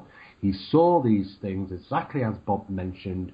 He talked about the programs that Bob was working on, and he clarified and a written statement signed by him that everything that he said was pretty much exactly spot on what Bob was involved with. So now you're getting people come forward and saying, Bob Lazar was telling the truth, which was really interesting. Well, I saw that confession, and it was heart-rending. And you could tell by the look in his face, you know, he had kidney failure, and he knew that he was going to die soon. And he said, I just have to tell someone. But the only thing that people throw at Bob Lazar is they try to look up his academic record and different things like that, and they couldn't find anything. But tell me, it would be so easy for the military to destroy that or to do that to ruin his credibility. Because the man definitely is a genius. I mean, look at all the technology. If you've ever listened to any of his YouTube videos about back-end engineering and nuclear energy, you can tell he's a very intelligent person. That's right. I mean, to get that level of intelligence, he must have studied somewhere and a prominent place as well. And it's more alarming than the fact that he doesn't seem to register on any documentation or database, attending these establishments, learning the trade he does. He must have learned it. You can't learn it from a book. And this is what makes it more interesting and possibly provides the evidence to suggest that they have white records, and it's very easily done. A tap of a few computers. I mean, look at the gentleman that was living over here, Gary McKinnon, who's hacked into NASA a few years ago. I was just reading about that. Cool. Yeah, he hacked into NASA. He came across dated information regarding a list of personnel, some of which were listed as extraterrestrial officers, which was really, really interesting, which he led that believe that we actually are working with them. He also came up with numerous ships, names of ships, HMS ships, which aren't Navy ships. There's no list of a Navy ship called that. But he believed that it possibly were ships, as in ships in orbit, and a number of photographs of large objects in Earth orbit, which didn't look to be humanly manufactured. All this was just done from a simple slow fax modem, and it was that capabilities of just managing to hack in persistently, and he did manage to get into NASA. Unfortunately, he did get found out, and they did want to extradite him to the US, but he managed to get off with that. But absolutely amazing what you can do with technology, and that's just simple basic equipment. Well, sooner or later somebody is going to get irrefutable evidence. And, I always wondered, Edward Snowden, all the information that he had about the NSA, if he is holding evidence, in his deck of cards about extraterrestrials, it would be interesting to find out. Well, I've always thought, Debra, if he was to release everything he knows, then he becomes a target, because... True. Exactly. If you do know something of great importance and you're not talking about it, then that's probably what keeps him safe. You're right. You're right. But I did think that he probably has that information. But I think they should have amnesty for whistleblowers. Oh. When it's found out that what they're saying is true. I mean, I might be an odd bird, but I don't look at Edward Snowden as a traitor. No. Because I don't think that we should, it's their right and privilege to tape our personal phone calls. I mean, the NSA tapped in on, Prince Charles, the royal couple, all this kind of stuff. And I thought, well, where does that come into national security? Exactly. I mean, the main facility in the UK is a National Security Agency facility known as Menwith Hill, which is in Yorkshire, and they have been involved in regarding tapping phone calls from all around the world. I got involved in some investigation of the facility some years ago because of a UFO incident that took place there. A craft apparently had come down to the ground, which was witnessed by several people, and it was only on the ground for a few minutes, and then it lifted off and went off into the sky. But the NSA officers did attend and interview those people that witnessed it. But they were only interested in one thing, really. The question that kept arising was, how did the door open and close? And of course, well, the witnesses said it was like an iris of a camera. It kind of opened and then shut. They didn't see any figures or anything, but they saw it open and they saw it shut. And that's all they were really interested in. How did the door open and shut? So, I mean, I thought that was really interesting. So when I went up there and started going around this National Security Agency facility, I immediately realised that we have a map in these books called A to Zs, and it gives you the list and the names of every road in the country. And the roads that surround the facility weren't named, so it was a little bit difficult to sort of, even though that you can travel right past it on the Otley main route through Yorkshire, and you can see all these big white domes, very similar to the big national head office of NSA in Pine Gap in Australia. It looks quite amazing to see, but the secrecy that's involved in this place is extremely high, and they have been monitoring phone calls for a long, long time. Wow. It seems like we really have no privacy. We don't, but they have it, because we can't find out information about, aerial phenomenon and different things that happen. It's terrible that we're not privileged to get that information, but they can find out everything about us. Certainly. I remember when we, all the telephone systems in the UK went digital about 15 years ago. And what happened when they went digital is that a specialised team went into every single telephone exchange in the UK and fastened specialised equipment which would feed back to the Home Office in London. And when they got all that information, they devised a project called HOMEC, which is short for Home Office Monitoring of Electronic Communications. And what that basically means is that when we talk on any phone, be it mobile or on your landline, and mention certain words, the Home Office computers automatically start recording. Now, they say that this is a legitimate project so that it targets people talking about terrorist acts. However, it also targets people talking about UFOs, the paranormal, and all sorts of other things when the recording starts to take place when you say certain words. Wow. Now, that is a very telling operation because why else would they be interested in the public talking about UFOs if they don't think they exist? Exactly. I say UFO all the time.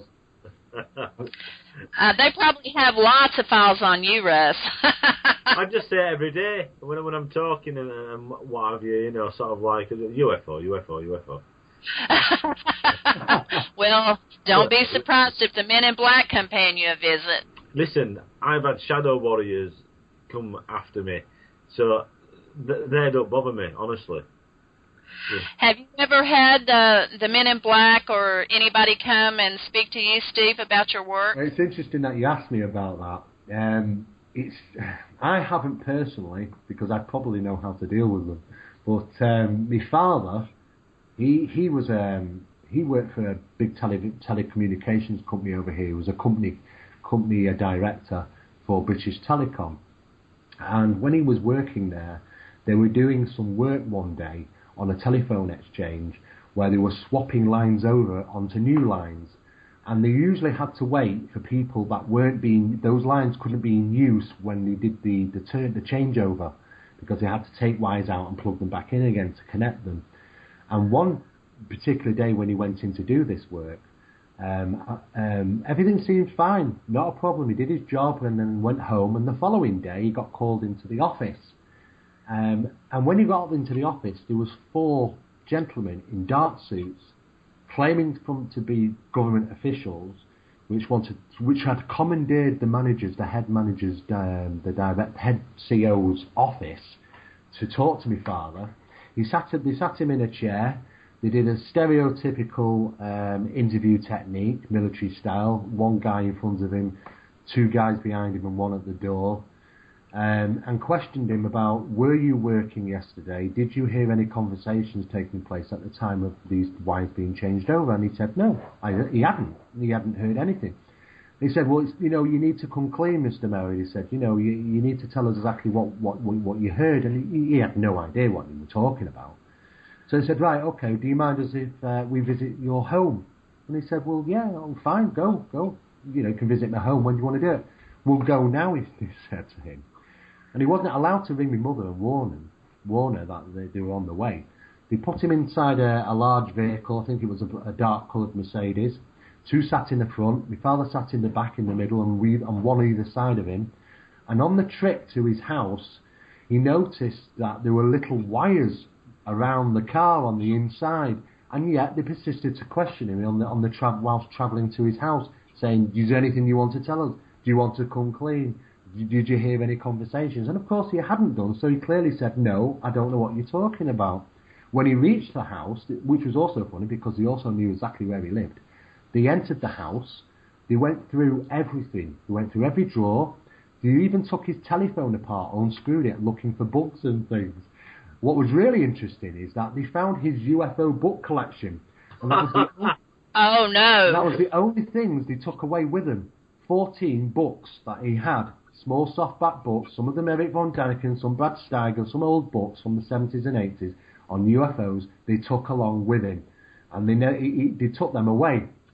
He went back into work the following day, and talking to people, he found out that it wasn't actually him. It was another guy that he worked with called Graham who had actually done the mess up.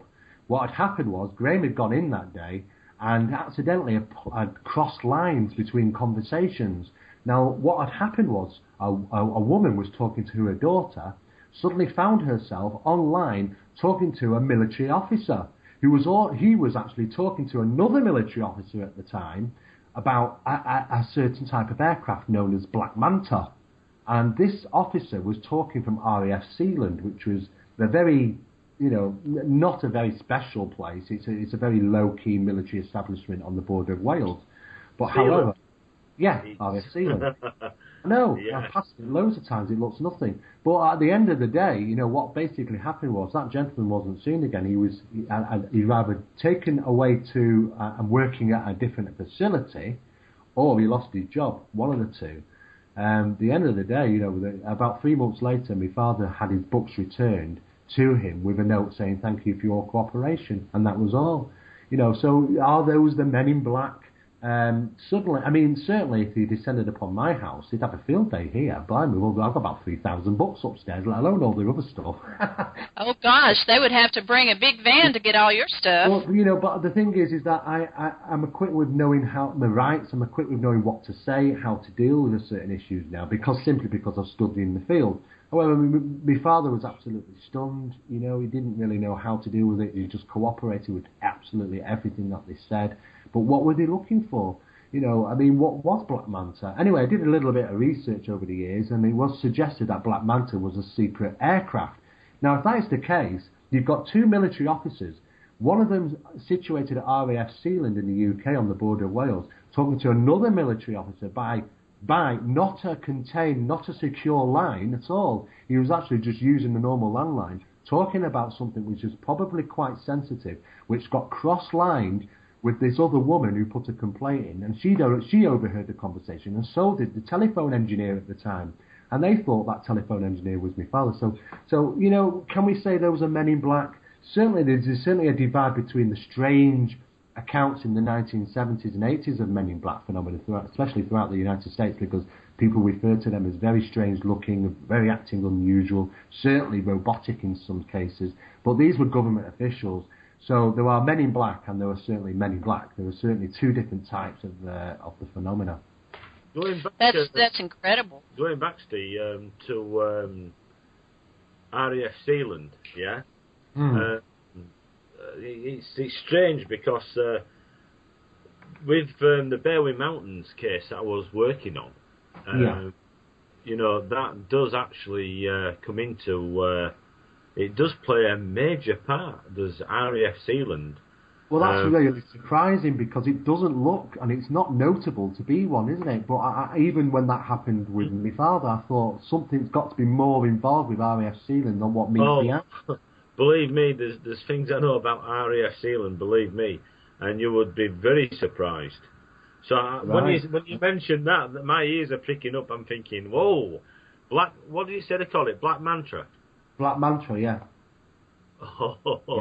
I know. Now, that's really interesting because that's the first time I've ever heard of anybody else talking about RAF Sealand in connection to something unusual, because I always assumed it was a very low-key facility. Well, I'm going to tell you something else here, right? Yeah. Can you see me? Is my camera still on? I can't see you. I've got your picture up. Wait a minute, right? Yeah, because Right, yeah. Oops. Right, I can see now, Ross. Yeah, this is what I was given about the Berry Mountains, right, yeah? All right. The case Yeah. where these 5 gentlemen saw the flying saucer. Yeah. And if you have a look here, right, yeah, and you will see, I don't know if you can see it, but Yeah. where is it now? There, Chester, yeah, in Chester. Yeah. Yeah. I And see that it. is where, I don't know if you can see it that good, but that is where that night all the helicopters went from Chester, RAF Chester, or RAF Sealand as it's known. Ah, interesting. You see? Yeah, interesting. Because it has 2 different names. Yeah, that's Wow. interesting. Ross, because I wasn't aware of that at all. I mean, it just goes Hell yeah! credence to RAF Sealand being involved in some other things that people led to believe it's only a low-key facility when it might not be. Perfect is what the military do, though, that, isn't it? Well, that's it. Sort of like hide it somewhere visible. Yeah, in plain sight, because you can drive right past the establishment, can't you?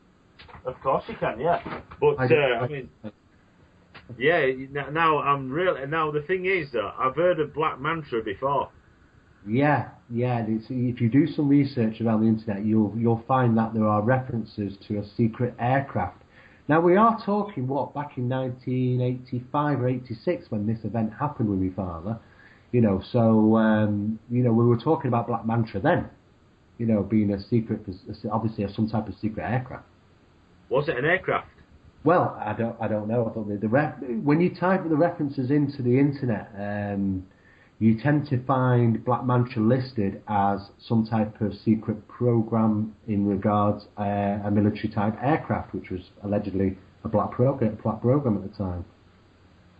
Because it could be just something else. I won't say something. It could be something else. Yeah, they could. Like I said, they've done that before when they said it's one thing and it turns out to be something else. Yeah, it's not necessarily an aircraft. I'll be honest with you. But when you mention 2 things, when you mention Black Manta, right? Yeah. And sort of like and the other thing, sort of like Sealand and what have you, RAF Sealand and RAF Chester, as I know it as. That is very bizarre. Honestly, that is so bizarre. Do you know what a mantra is? A mantra? Yeah.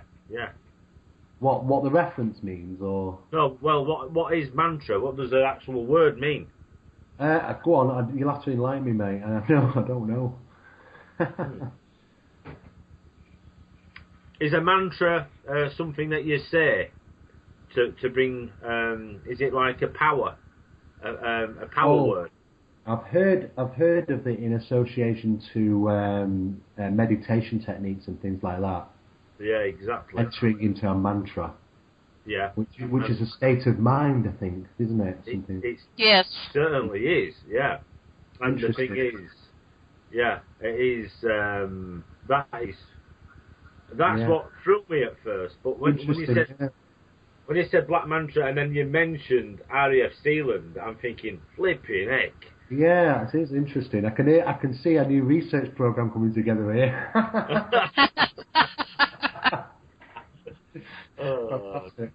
Through something else that I basically got involved with, I realised that sort of like a lot of these projects are not about just aircraft. You know what I mean? There's believe me, they're doing all sorts of things. Sorts of things. Yeah.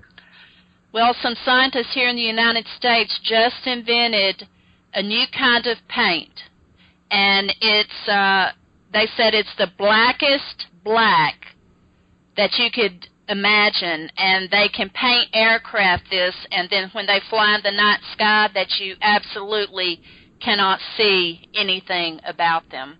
So they're constantly perfecting technology so they can hide aircraft, so they can do things without the public knowing about it. But if they're blacker than black, they will stand out. Well, they said it was called absolute black, and that when you looked at it, you couldn't really see anything. It's almost like it was so black that it made it invisible. But there's, a lot of the triangular-shaped things that you see, most all of them have been black. Yeah, I know what you're saying. Yeah. Initially, they used a paint called, I think it was CARP, C-A-A-R-P, I think it was CARP or CARP, which was a reference and an acronym for this special radar deflective paint that they used. They did mess up on the B-2 bombers when they first manufactured them, and they ended up having to spend another $2.6 billion on spraying them because they just weren't radar deflective enough. They managed to get that sorted now. But then, if you read between the lines, and the B-2 bomber is old. It's very old. They have some of the stuff that they got now. I know that there's some circulation of some photographs across the internet of the new SR-72. Which, to be honest with you, just looks like a flying transformer. It's just absolutely. You don't even have to fire anything from that. Just seeing that thing come towards you is enough to put the fear of God in you. Wow. Well, I know they're always testing their stuff. I know they haven't done it recently, but about 10 years ago, where I live at is close to a huge mountain. It's called Pilot Mountain. It just juts up out of the earth. It's enormous. It almost looks like Devil's Tower. And there would be jets always coming over so low. I mean, I could just stand in my yard and you could look up. I mean, they were probably less than 1,000 feet. And so many people complained there would be two of them at a time coming over so low. The sound would absolutely, just almost break your eardrums. It was so loud. So a lot of people complained, and the response they got back from the military was they were learning how to fly low enough to avoid radar. They're just always doing things, and unless people complain about them, you're not going to find out. And even then, who knows if it's the truth? Well, but I think most of the time, I think a lot of these military establishments like the fact that the UFOs are something in existence because, people don't look up and shout top secret military aircraft. They look up and shout UFO, and that's a great cover for them because they don't have to explain themselves. I mean, there was a new ruling, I believe, that took place I think it was about 12 years ago. I know it was about 12 years ago in the UK. I'm not too sure in the US. And one of those rulings is that if an unidentified flying object is seen over a civilian area of a certain capacity, that they don't pursue them with aircraft. Because what you tend to get, you might be just the same in the States as it is in the UK, but what you would tend to get is the newspapers will run a very small little side column saying a UFO was seen over, say, Greater Manchester, and several people said it looked like this, and that'll be the end of it. However, if you say that, if they put planes up there as well to scramble these UFOs out of the sky, then that makes significant news. That could make front page. Military aircraft pursue UFO across the Greater Manchester sky. That's something that they don't want. So I think in some ideas is that ignorance is the best thing to deal with it. Steve, well, I'll agree. What did you say the name of that aircraft was? That one that looks like a transformer? I think it was the SR-72. I think it's SR. Do you remember the old SR-71? Not really, no. Well, the Blackbird was the SR-71. Okay? Right. The SR-72, I think there are some images knocking around the internet. I think there's one situated on top of an aircraft carrier, which was being refueled. Ah, right. Yeah. Yeah. If you look at that thing, it tell you it just looks scary. I mean, that's the stuff we do know, Russ. Let alone the stuff we don't know. Right, I'm looking at it now. Yeah. Yeah. Nice. Yeah. I tell you, some of the stuff. I don't know if you picked up on that article that was released by the mainstream news media in the UK last month, but it was Boeing announced that they are now manufacturing aircraft that are fuelless, and it's called fuelless propellant. And that method of fuelless propellant is anti-gravity. What they're using is free energy on these new aircraft they're manufacturing. So I doubt the fact that they will get less, we'll be paying any less for tickets to travel across the country, even though it's not costing them anything. That's amazing. Well, a lot of technology does leak out or information after the fact. I know that I watched a YouTube video last month about President Bush and where he lived, that there were unidentified objects approaching at a fast speed at his home residence. This was after, he was out of the presidency. And they sent military fighter jets, to intervene because it was so close. Well, this was months after it happened, and I could not find anything in the mainstream news about it. No. And I thought, well, why didn't, they didn't show anything about that, on the regular news. It just ended up, in an investigation by someone on YouTube. So we don't always get informed about, things in the sky that aren't identified. That's right. I think, obviously, and in many cases, the media is controlled to some degree, certainly news establishments. I mean, I give a typical example of this. I remember back when the Viking landed on Mars, and they said, the Viking has landed, and every single newspaper in the UK, I don't know if it was the same for the US, but every single newspaper in the UK, it had front page, landed on Mars, and a wonderful picture of the Viking on the Martian surface. And I remember thinking back to that, I said that, that's a historical event. I've actually kept the newspaper, from that time. And when Neil Armstrong and Buzz Aldrin were asked to do a TV show, Neil Armstrong turned it down, and Buzz Aldrin entered into the TV show about 4 years ago called The First Men on the Moon. And it was not only televised and pushed out across the UK, it went out internationally. And on that programme, documentation, and I've got that on DVD, and it's been circulated and put out on numerous TV channels around the world, and still continues to. Buzz Aldrin stipulates the fact that they were followed by UFOs to the moon, they were watched by UFOs whilst they were at the moon, and they were followed back to Earth by UFOs from the moon. Now, I had to rewind the tape. When I first saw it, I thought, did I just hear that right? Is he saying that UFOs followed him, UFOs were there, and UFOs were on the way back with him? This is Buzz Aldrin. He walked on the moon with Neil Armstrong. And he did, and he said it on more Incredible. See, I didn't know that. I didn't know that Buzz had said that. Yeah, he said it on more than one occasion. If you look it up, I think it might be on the YouTube. It's called First Men on the Moon, and it was an international documentary that went out only about 4 years ago. I went rushing out to the shops the following day because I expected when this hit our television screens in the UK that it was going to reach national press. Not a single paper picked up on it. Not one single paper. That's incredible because it's the same thing with Edgar Mitchell. He's got one on there too, just from 2010, that says the same thing. And I'm thinking, why isn't he on the Today Show or on Oprah or doing something? Because, it's profound. Profound stuff by incredible men of courage and reputation. The good thing is, Deborah, is that footage is still available out there to watch, and people can see it for themselves. It's First Men on the Moon. It's a TV documentary with Buzz Aldrin stipulating throughout the whole TV show about how many UFOs were seen and pursued their visit to the moon and back to Earth.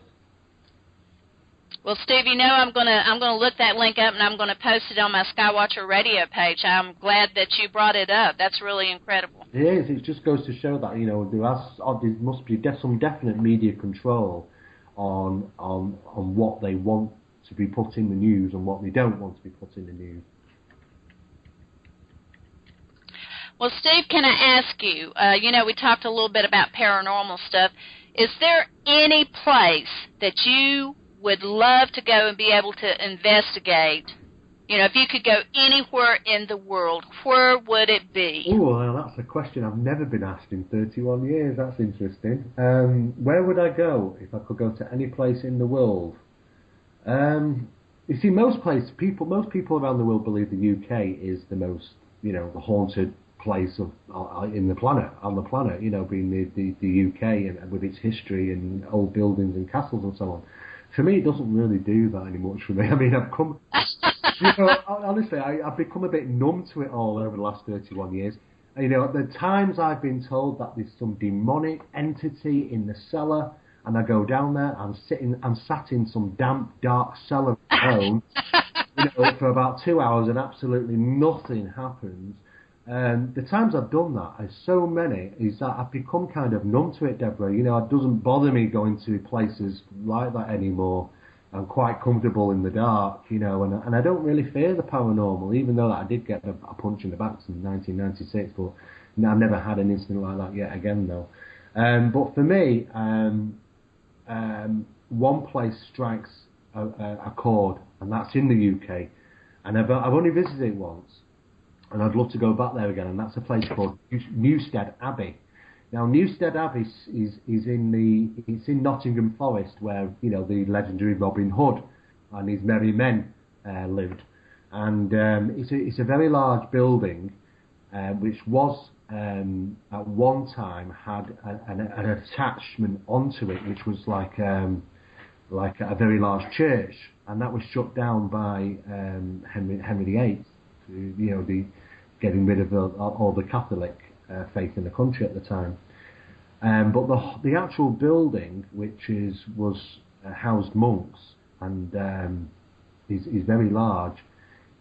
When I visited there, I took my equipment. I was doing a television show, actually, working with people in the States for BBC America. And I was doing a 12-part TV series in regards to haunted locations in the UK. And we've flown four Americans over to visit some of these historic buildings that we have in this country, which the US have very lack of. And what was really interesting is that on attending one part of the building, I had all my equipment in my briefcases, and all of a sudden, all hell broke loose. All my equipment started going off inside the case. I hadn't even opened them. They had batteries in, and they were ready to be used. But at the EMF detector, the geomagnetic detector, the microwave detector, the magnetometer, every single thing was just going mad in this particular room. I've never seen that ever. I've done a lot of investigations. I've done thousands of different investigations over the last 31 years. I've never come across that. I bet you thought about that for a long time, trying to figure it out, didn't you? I did, and the only thing I can consider is that to have all those anomalies taking place in one particular room at the same time is just, I've never heard of that before. And I'd love to go back and visit again. And do. I was going to say, I hope you go back, because now I want to know. It's a lovely place. I'd love to go back, and I probably will do at some stage. But the problem for me is that at this moment in time, I'm dealing with a number of residential investigations on behalf of city councils and housing associations, and I'm doing quite a lot of lecturing around the country as well at the moment. Some of the times are a little bit limited, but I will be going back there again, because I do want to try and find out what can cause all those things to switch on and fire up like that all of a sudden. Which is very, very odd. That's incredible. I just got a comment here from Steve. He says that trouble is with Buzz Aldrin is that he blows hot and cold and says one thing one minute and then claims that he has been misquoted. Yeah. That was from Steve Wills said that. Yeah, well, Steve Wills is spot on. Yeah, he does do that, and he has notably done that for quite some time. And what was interesting, though, is that when he went public with that television show, there would have been a pre-run, because I've done quite a number of TV shows myself, so I do know that they do have these pre-runs and they know what they're going to be set prior to what actually goes out. It wasn't a live show, so it wasn't like he was caught on a hoof.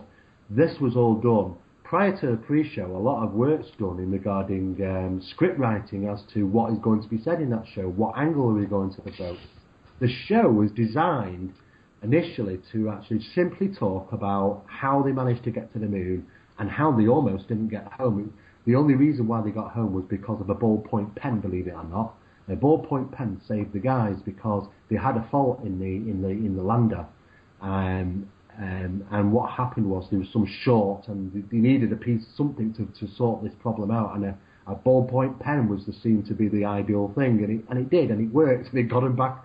It got him back to station with Mike. Saved by Big. That's right, exactly. So we got them to thank for that. And that was the device how the show was supposed to go, but you know, obviously all this sort of stuff came in regarding these UFOs. And of course, if it was only one astronaut coming forward and saying that, you know, they've seen UFOs whilst they've been out in space or done certain trips, lunar orbiting trips and stuff, then fair enough. But I think we've got over 56. I think it's 56 astronauts now which have come forward. Yes. Playing. I mean, it's a very large amount, and more so as time goes on, probably. So it was very interesting, but he is spot on. What was really interesting, in Wrexham, I visited an event some years ago, and I met up with Martin Kovenich, who was at that time head of ballistic missile operations in Russia. And he also met up with Alexander Karvanov, I think his name was, and he was an astronaut who had been in space for over half a year on the Mir space station. And I remember whilst being in this conference and chatting, I chatted with them during breaks and stuff, so that was quite nice. So, you know, got some interesting information. But what was really interesting is that everybody in the audience was asked if they had a question to write it out and pop it in this hat. And then it'll be 6 questions will be randomly picked out of about 300 people in the audience. And what was really good is that my question came up. You know, cool. I was one of the 6. And what was really interesting was that the question I'd put down on this piece of paper was simply, whilst you were in orbit on board the Mir space station, and I was very particular on what I said, did you at any ever time see anything unusual in orbit, such as an unidentified object, or ball of light, or manoeuvrability of some strange craft? Right, and that was good. Yeah. And what was really interesting was, all of a sudden, the question was given to the pair, which were sat on stage on these 2 chairs on their own, and this blank expression fell across both their faces. And then all of a sudden they turned to each other and entered into a very long, and this is, you know, I would have loved to speak Russian at this time. They went into a very long conversation with each other, whispering for about a good half a minute before Alexander Kovnev stood up and said, "No." Oh my gosh, that is very revealing right there. Exactly, and I wish to God that I could have spoke Russian at that time and overheard that conversation. Wow. Oh dear. Oh, that's just luck, that my question being drawn.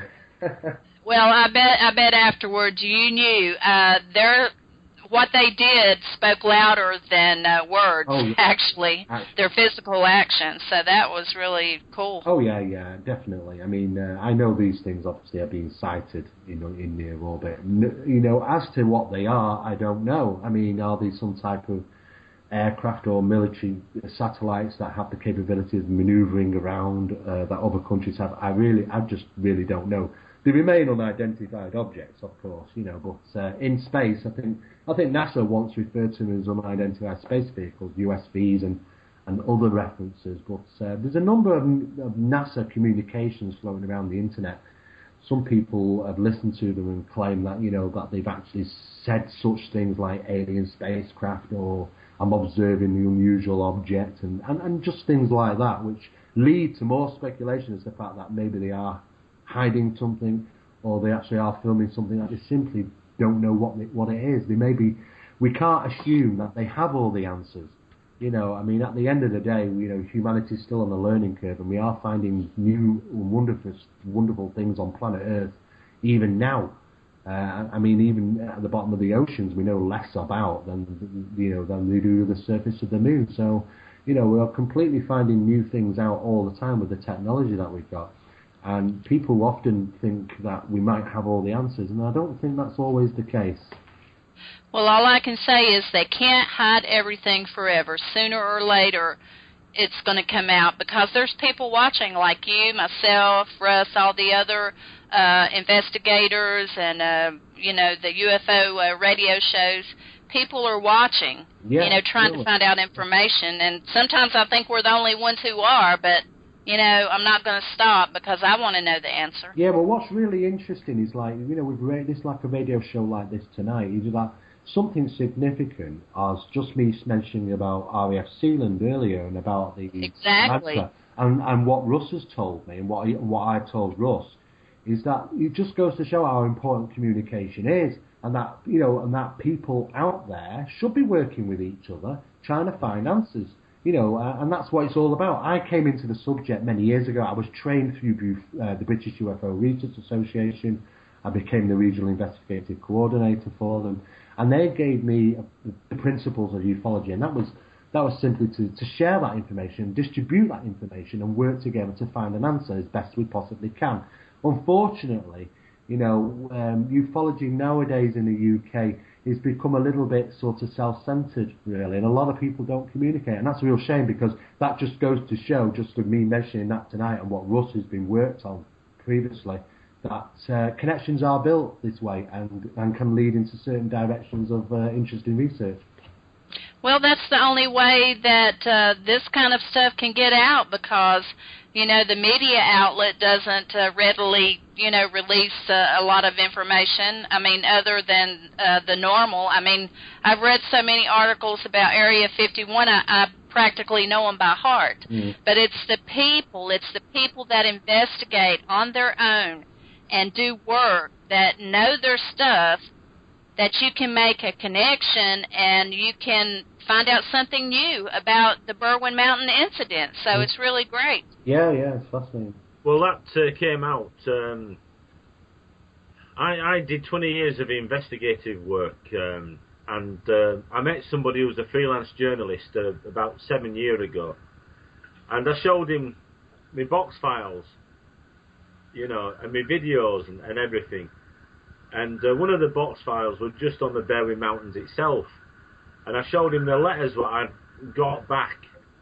And there were documents that were pertaining to something going on the same time, the same night as, the Berwyn Mountains. Yeah. Which was, I'll tell you what it was. It was a photo flash exercise. And a photo flash is a photo flash bomb, an exercise. But these aircraft drop these bombs, big 6-foot bombs, and they explode, and they light up the ground below for ground troops to show up, sort of like, and let the army, the other side and what have you, see the ground troops. Or they can call in an airstrike if there's something there that they want to hit, etc. But they were also used in the sea to actually show submerged vehicles, submarines, etc. Yeah. And it give where there was taken off from, which was Isle of Man, Derby Range, and it told you the time, which was late evening. They're letting these bombs off over, it says, Liverpool and North Wales, heavy populated areas, and photo flash bombs have got it'll burn through concrete. What do you call it now? What's the name for it? I forgot the name of it now. It burns. It burns. It can burn through people, metal, concrete, and what have you. You mean thermite? You mean like thermite? Yeah. Well, yeah, but it will burn through anything. It's like they use like these grenades, and it has the same stuff in. I forgot the name of it now. Anyway, it'll come to me after. I know what you mean, Ross. It's similar to a bit like thermalite, but I know what you're on about. Yeah. Yeah, and so they're letting this sort of like stuff off over residential area, sort of like where there's people and built up areas, and phosphorus. Boss, yeah. Yeah. Yes. So, it's like, so they're letting it off. But what we found out through the testimony from these 5 men was at the side of the road where the flying saucer was found, where it had landed. These guys are saying, we've seen this and we've been told by the police to move away and get out of the area. But the thing is, they said that they mentioned Sealand, that they mentioned that there had actually been depth charge in the Irish Sea. And so I started writing off and getting all these letters back, and it were all adding up. It was, well, that happened and that happened before. And, so my friend, like I say, Steve Lumley actually wrote a book based on my research, you see, about the Berwyn Mountains. Yeah, it was an interesting case. I mean, I know a lot of people have had a stab at it and come up with all sorts of different things, but, for me, it seemed like the event had taken place, and then obviously there was obviously some type of, event taking place where people thought it was something and it wasn't. Yeah, that's a piece of metal from the craft. Right. He guards that with his life. Made it into a necklace, though. Yeah, I usually wear it, but I've been told I've had a bit of distressing news, and that is, be very careful, don't wear it, Russ. yeah, it's probably do not wear it because you don't know where it's been, you don't know what power it's got and what have you, and so I'm taking it very serious. Yeah, well, they even advise people now not to approach meteorites. That's right, yeah. So, for the biotopes and biological, diseases or anything that might be in it that we don't have control of. Yeah, well, I think I'm changing into an alien. Too late. Well, Too late. Steve, I'll have to say you really know your stuff. I mean, I've learned stuff tonight, so it's always good to hear that people like you are taking these things seriously and doing such hard investigative work. Well, I do as much as I possibly can. I mean, I'm the managing editor of Phenomena magazine, which is a free magazine that goes out. That's phenomenamagazine.co.uk. It's a free magazine for goes out to the world every month. I think we're on issue 63 now, going for about just over 6 years. Around about 2 million downloads a year. Wow. We've got a standalone issue in Spain as well with our own editors there and distributors all around the world. So it's doing exceptionally well. And we push that information out for free because we believe we believe in distributing, up-to-date and current information as much as possible on a variety of different things. Phenomena magazine covers everything in the world of strange and profound, be it UFOs, be it paranormal or supernatural, crop circles, cryptozoology, anything that's unusual ends up in there. Apart from that, I also run the British Investigators Training Course, which is a course devised some years back. I did some research in regards how many courses are available in the country to learn about the investigation techniques of the paranormal, the scientific investigation techniques of UFOs. How to investigate them in an authoritative manner. And what I found was a lot of the information, there were some good bits of information around, but no courses really had the full package. And a lot of things were literally out of date and needed updating with new material. So what I did is I actually emailed, and I built up quite a consistent list of people and contacts over the years from all over the world. And I went straight to the people that had spent 30 years in their certain subjects, be it whatever, the leading expert on crop circle investigations, the leading expert on Earth-like phenomena, which was Paul Devereaux, and I contacted all these people and I asked them, I explained to them that I wanted to put this course together, and then would you provide some information, to the investigation techniques and identification and all those sorts of things. And lo and behold, after about 2 years of working on it, I managed to devise a thorough, proper course. It's about 286 pages, and it's absolutely jam-packed full of all the latest investigation techniques, of depending on what you want to investigate. That went out worldwide as the British Investigators Training Course, and that's just done phenomenal since. Since then, we released an advanced course, and we're now currently working on the professional one as well. So I deal with that being the head tutor, but most of my time is taken up with writing and lecturing and investigation now, unfortunately. But when I do like to get my hands dirty still, even 31 years on, I still like to get out there and get on the locations where alleged incidents have happened. And so, but even though I do have teams of people that can carry out that work for me if I'm busy, but I still like to do the investigations when I get time. Well, there's nothing like boots on the ground, to go in the actual place. I recently went to Roswell, New Mexico, and I knew there wasn't anything much going on there, but I just wanted to go down there just to imagine what it must have been like in that time. So, yeah. Fascinating work. It's a fantastic place. I mean, I saw something really profound on the internet a couple of months ago, and it was somebody who was selling bags of dirt from Roswell, and people were actually buying them, believe it or not. Holy cow! I could have made a fortune if I'd loaded my trunk down. How do you mean you could? Get back there and get some. That's what I had to do. I did pick up some rocks. Yeah. I couldn't believe it when it.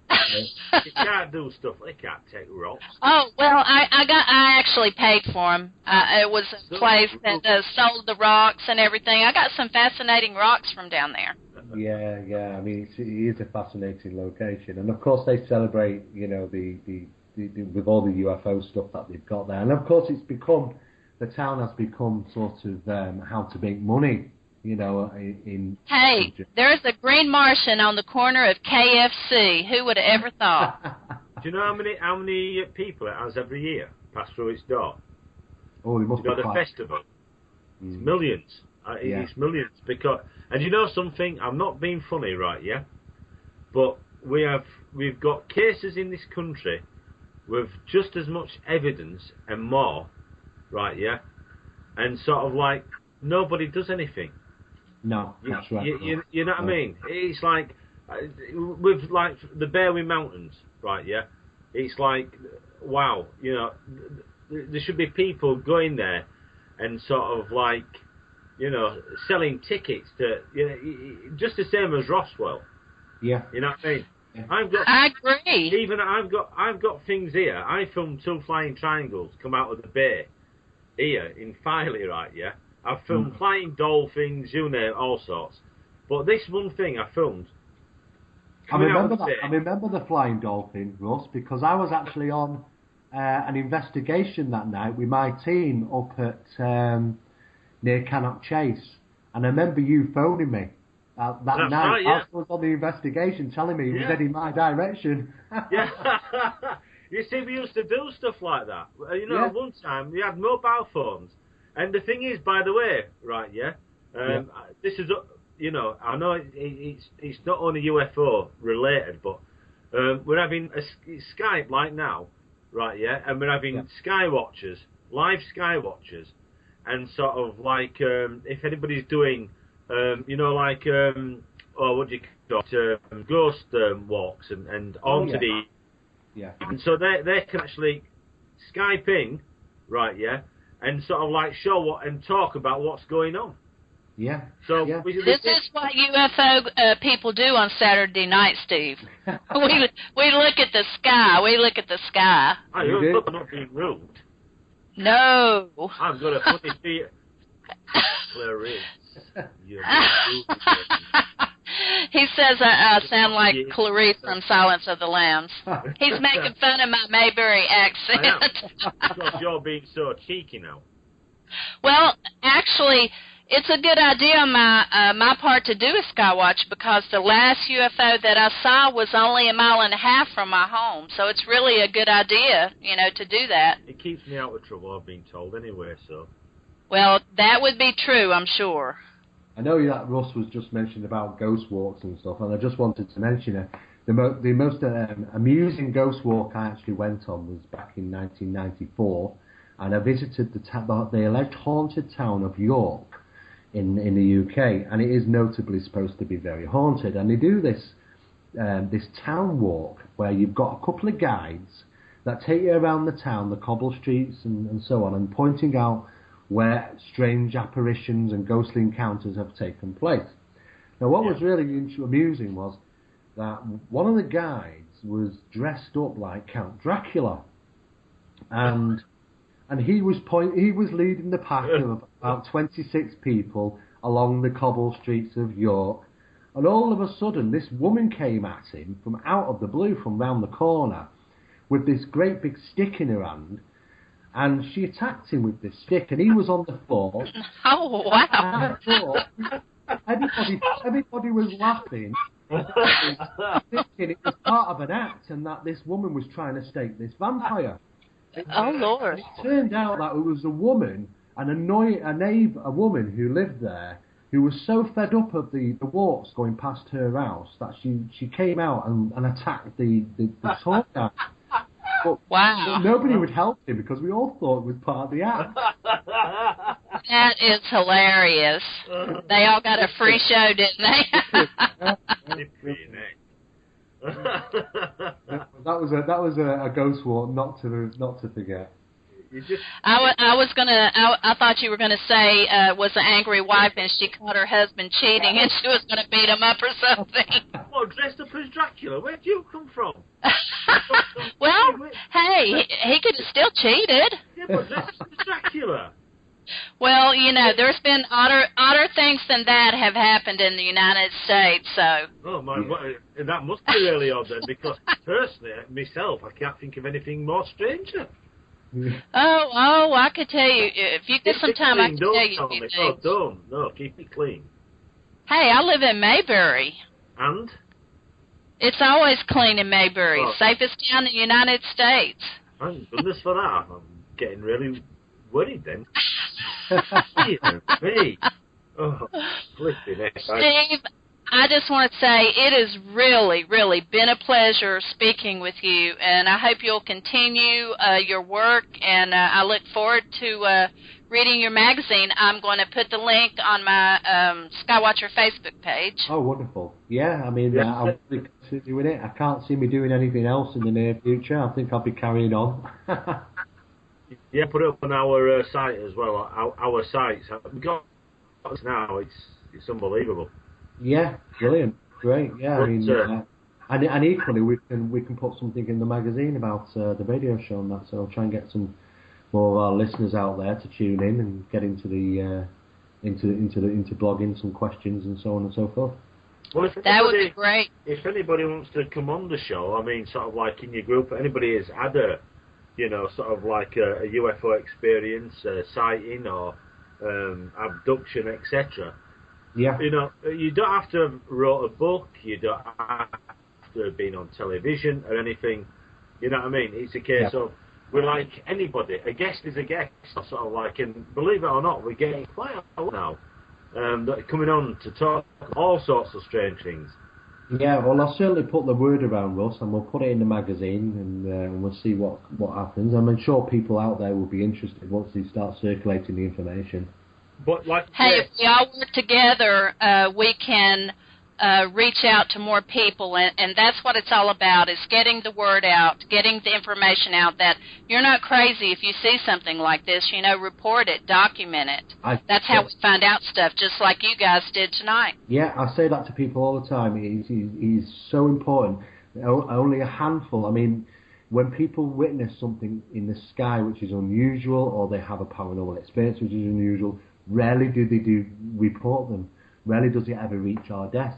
And now we only get we probably get about 20 to 25 UFO reports a year, unless we have a spate of incidents which have reached 60s and 70s. And the same, pretty much, more paranormal stuff gets reported nowadays though. But if that's only a very low percentage, the amount of reports that reach our desk, because some people only tell their friends and family. Some people don't even talk to newspapers. Some people don't talk at all about their experiences. So it's got to be a real minority, the amount that we actually are getting, and we still get. Down. It's gone. The numbers of reports. I mean, if I get one a year, I'm lucky. You know what I mean? I know what you're saying, Russ, but I don't think the UFO phenomenon is subsided anymore. I think the reporting of it is. Yeah, well, you know, the problem with this is, there's a couple of problems with this, right, yeah? And that is now because there's no UFO desk, right, yeah? I think there's certain people that were in UFO groups that were trying to get areas known as so-called UFO capitals are not interested in that anymore because they know that it ain't going to happen because there's no UFO desk. That's it. Right, yeah? And I'll tell you now, I know for certain that, you know, sort of like, I'd heard it said that so-and-so was a place there's been more UFO scenes, but yet the most video footage, right, yeah, was taken from around Filey and Scarborough, video footage of this thing happening, like when I rung you and told you and what have you. Yeah. But yet, what there was taken into consideration was somebody writing in or whatever, emailing to the Air Force, what do you call it, Air Staff 2, to the UFO desk, and that basically was making an area into a UFO capital. And people out there should be ashamed of themselves because they let this happen. The UFO investigators know about this, and if they don't, they're not UFO investigators. That's it. But that what anybody says, but that had been manipulated. That had been manipulated at that. Yeah, I agree. It's thanks to high heaven, and it's a good job it's closed, because the thing is, why has that got to be the be-all and end-all of reporting?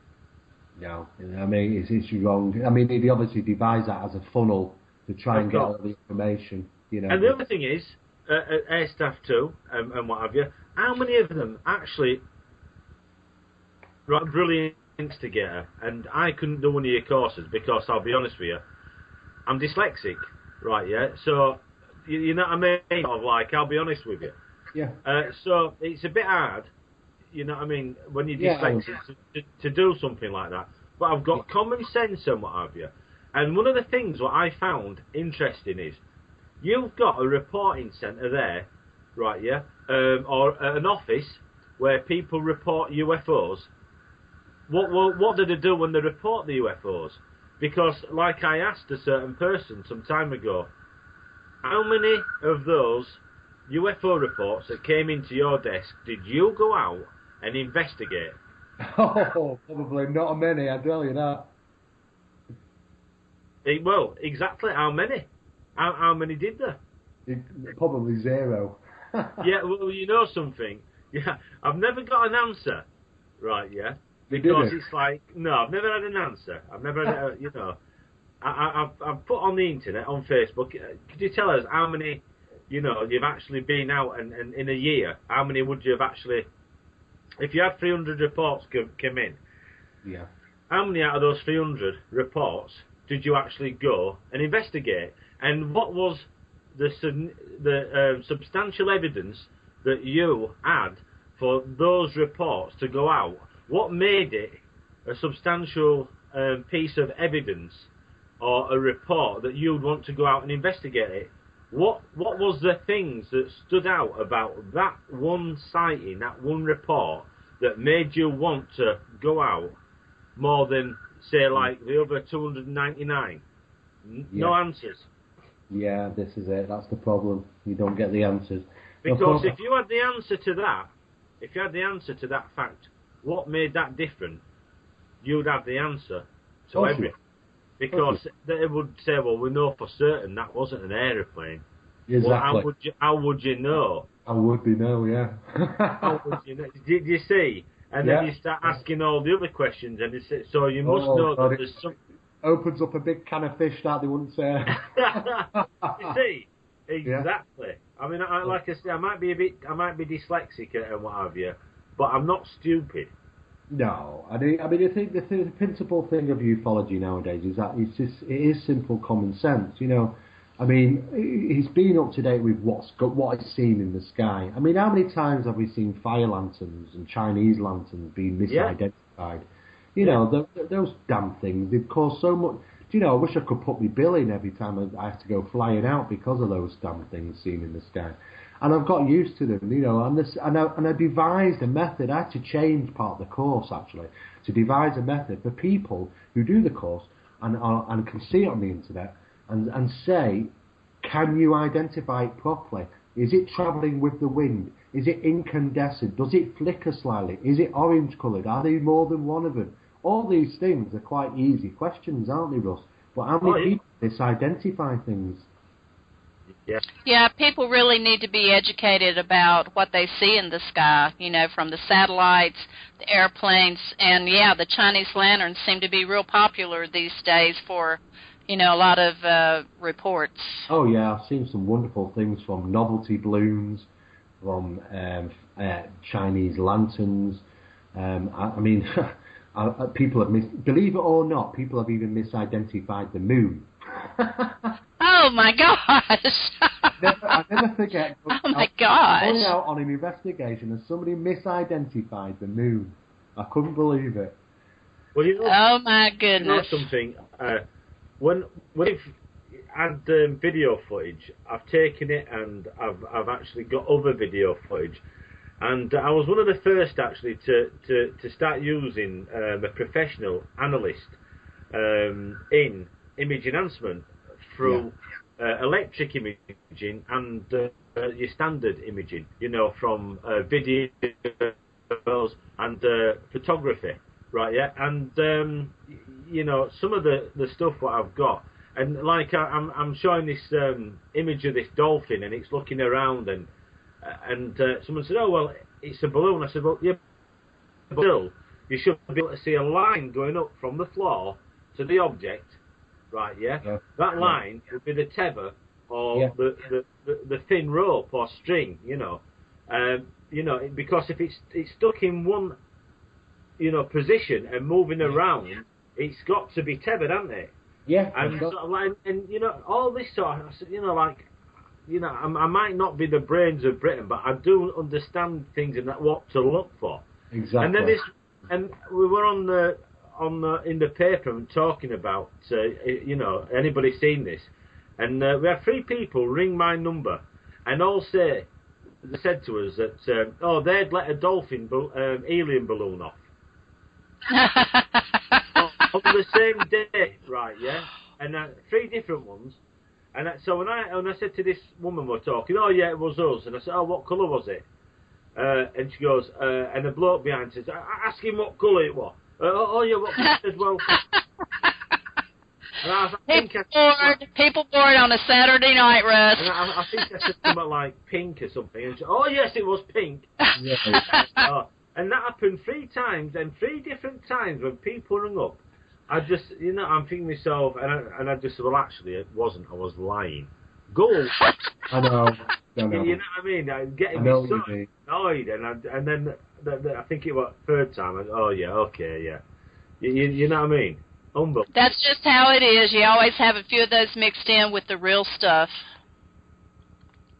Yeah, it says, do you think that there's a reason why they were selling Chinese lanterns to take the sort of like the look away from, you know, the UFOs and what have you, and try to, you know, sort of like make it out that you know, everything was Chinese lanterns then? I think we've lost Steve. Just 1 minute, I think he's coming back. Oh, okay.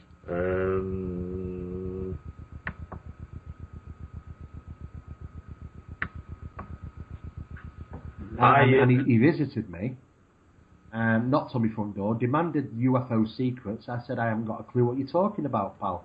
He said, well, you investigate UFOs? I said, oh, no, I do. But it doesn't mean I've got all the answers. I had to have him removed by the police. He went and lied on me. Oh my God! I God! have to ring the police and we have to take away this guy. You know, there are some strange people out there. There really are, mate. Oh yeah. Gosh, gee, I should take my phone number off of my website now, I guess. I was just saying, Steve, about the Chinese lanterns. Steve was just saying, do you think there's a conspiracy that all these, sort of like thousands of Chinese lanterns being on sale, and do you think it's taking the sort of like the weight off the shoulders of the powers that be by all these, sort of reports of Chinese lanterns coming in, sort of like other than UFOs? I think he's gone again. Yeah, it says the call's been dropped. Every time I talk about these bloody Chinese lanterns. I know. What is going on? What is going on? I guess that's a taboo subject. Well, it wasn't until just now. Yeah. But it looks like Chinese lanterns would be illegal because, they have... couldn't they set something on fire? Well, they have been known to set fires. They were trying to ban them in this country. I signed a petition some years ago with a number of other UFO researchers. We did get a lot of feedback about it. They have caused fires. There was some significant fires down south, which fire lanterns have caused, so a considerable amount of damage, and quite a lot of fire servicemen had to sort of come out to deal with the matter, and also that farmers' livestock have died through eating them. When they've fallen on the ground. Oh. So there's certainly some issues here, and especially when you know that, there's not even an age limit on these things. A child can go into the pound shop or buy one for 50p and go into a field and light this thing and just let it go. So I think they do need to be regulated. Yeah. Yeah, definitely. But the problem is, it's money, it's making money, and sort of like, and this is a problem with the government in this country. Sort of like it doesn't really. It sees things like normal people. You know what I mean? And until one maybe flies across Buckingham Palace and goes through and sets a fire there, you know what I mean? Maybe they'd start worrying then. But if it's... Well, what if it got sucked into an airplane engine? Couldn't it do some damage? I mean, if a bird could cause a plane to have engine issues, it certainly could cause problems with airplanes. Of course. Oh, yes, certainly. Yeah, I think they can cause these hazards, and I think, there's a good reason why they should be regulated, at least not allowing children, obviously. I think they should, have some sort of guidance control on them. It's just the same like with fireworks and other things, really, isn't it? The problem is, though, you can't control them. Once they're off, you don't know where they're going to go. Oh, they're just going to go in the direction of the wind, aren't they, otherwise? Yeah. I mean, the original tradition was, that the Chinese lanterns were created, and when they were released, they had ordered releases. I mean, they were organised released events. And these things were done usually on the coastline with the wind heading out towards the sea, so that they'd be carried across the water and reflect on the water as well. Hence, it was quite a sight to see. But of course, that tradition's kind of gone out the window, and these things get put up all over the place. I've seen plenty of them, Russ, and I keep getting called out to them. But some people are just so darn adamant, aren't they? They're just adamant that they've seen some extraterrestrial craft from some strange planet, when in fact damn well it was a fire lantern, and you tell them these things and they just won't have it. They just say, no, you're trying to cover it up. Yeah. I wouldn't doubt that one single bit, but it all goes to the education of the public and what they understand about UFOs and the phenomenon. But it's certainly frustrating and makes your work, I'm sure, much harder. Oh, yes. We get people letting them off purposely to try to fool us. Yeah. I don't know if you've had that. When we advertise that we're going out and, sort of like we're having a Skywatch here in Filey and what have you, what happens? Yeah, that's it. You'll always get somebody turns up and lets them off. Yeah. I mean, I went to a little place called Nether Poppleton. And a very, very, very small little town out in the middle of nowhere. And there was a local newspaper in this place, and they'd run an article about how many all these people at this particular pub which was the only pub in the village where everybody seemed to descend upon, had seen the mass UFO sightings of at least 16 of these strange lights in the sky travelling slowly over the pub one night, and everybody was out there in the pub yard watching them. And of course it made the headline, so I went down there to investigate it with a team of 4 people, and it turned out to be fire lanterns. In fact, we went one better, and we found out where they were launched from and the reason why they were launched, and we worked out wind direction. We knew exactly what they did. Well, honestly, Russ, we really got besieged upon. These people were so angry at the fact that we'd rationalised it. They were literally quite nasty with us, when we had to get out of town quick, Goodness, that's terrible. Yeah. I mean, some people do really, really want to have those experiences where they see something strange. And all I say to people, when people ask me, how come you see so many things, I just simply say, well, I don't know. I watch the skies. Once I step out that door in the morning, you can guarantee my eyes are cast to the heavens. I can't help it. When I see clouds in the sky, I scrutinise around the edges of them because, just in case I'm going to see a little white thing dart in or dart out of it. It's just a matter, I think, if you look more, you'll see more. But how many people nowadays walk around with their heads down to the ground and are just on this traditional society run where everything seems to be controlled? You go to work, you come home, you watch television, you go to work, you come home, you watch television, and that's pretty much it. People aren't really getting out and about, and certainly they're not looking up, neither. Yeah. And it also they've got the tablets, they've got the mobile phones, I mean, I'd say something worrying. It's like I was walking, and I had my mobile, and I was basically messing about, sending a message, and it was like dark, and I had my camera over my shoulder, and I'm like this, and somebody were running with a dog, a young lad, and it wasn't only until he got right next to us I realised somebody were around, and sort of like I'm thinking to myself, something, that could have been somebody trying to attack me, and I would not have known because I was too busy. Yeah, I know. Frightening. It's frightening. Yeah, I can see you looking at the clock there. Are you? Yeah, I'm just checking. Yeah.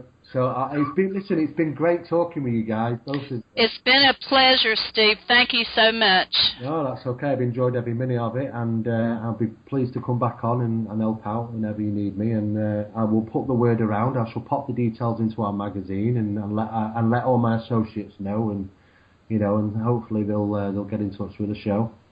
Well, it's been a great night. It really has been a great night, and loved having you on. And like I say, I enjoyed catching up, Russ, and finding out that vital information. Yeah, well, it's funny because there's still ongoing sort of like research in a lot of ways, and that black mantra has turned up more than once. Yeah. But in different context. But the context, what it is very, very weird. Yeah, it's very weird. Something to maybe get our teeth into at some stage. Yeah. Well, I'll tell you more about it later on. All right. Well, thanks. Well, thanks for having me on, and I think we've covered so much stuff today, haven't we? Yeah. It's been great. We usually, to be honest, I mean, sort of like we've been on here from 9 o'clock. And usually, we're on here 3 hours. And I mean, it has been known for me to still be on talking at 2 o'clock in the morning. I know, you're just as passionate as I am about it, Russ, I know that. Yeah. When you get people on that, sort of like want to talk about what's... And I love listening, though. I just love... I know. Really it's good to do that, and you find out so much stuff. But I better go now because I know I have been called away. And like I say, Steve, it's nice having you on the show, and come back on again. And we'll keep in contact. And thank you again, Debra, Jayne East. You're so welcome. Keep looking up, guys. All right, well, thanks, guys. And You've been listening to Skywatcher Radio Show. Is there anybody out there? If you'd like to be a guest on the show, contact us through our website, skywatcherradio.com or on our Facebook page. Yeah. Take care. Good night. All right. Bye. Right. Take care. Good night. Bye.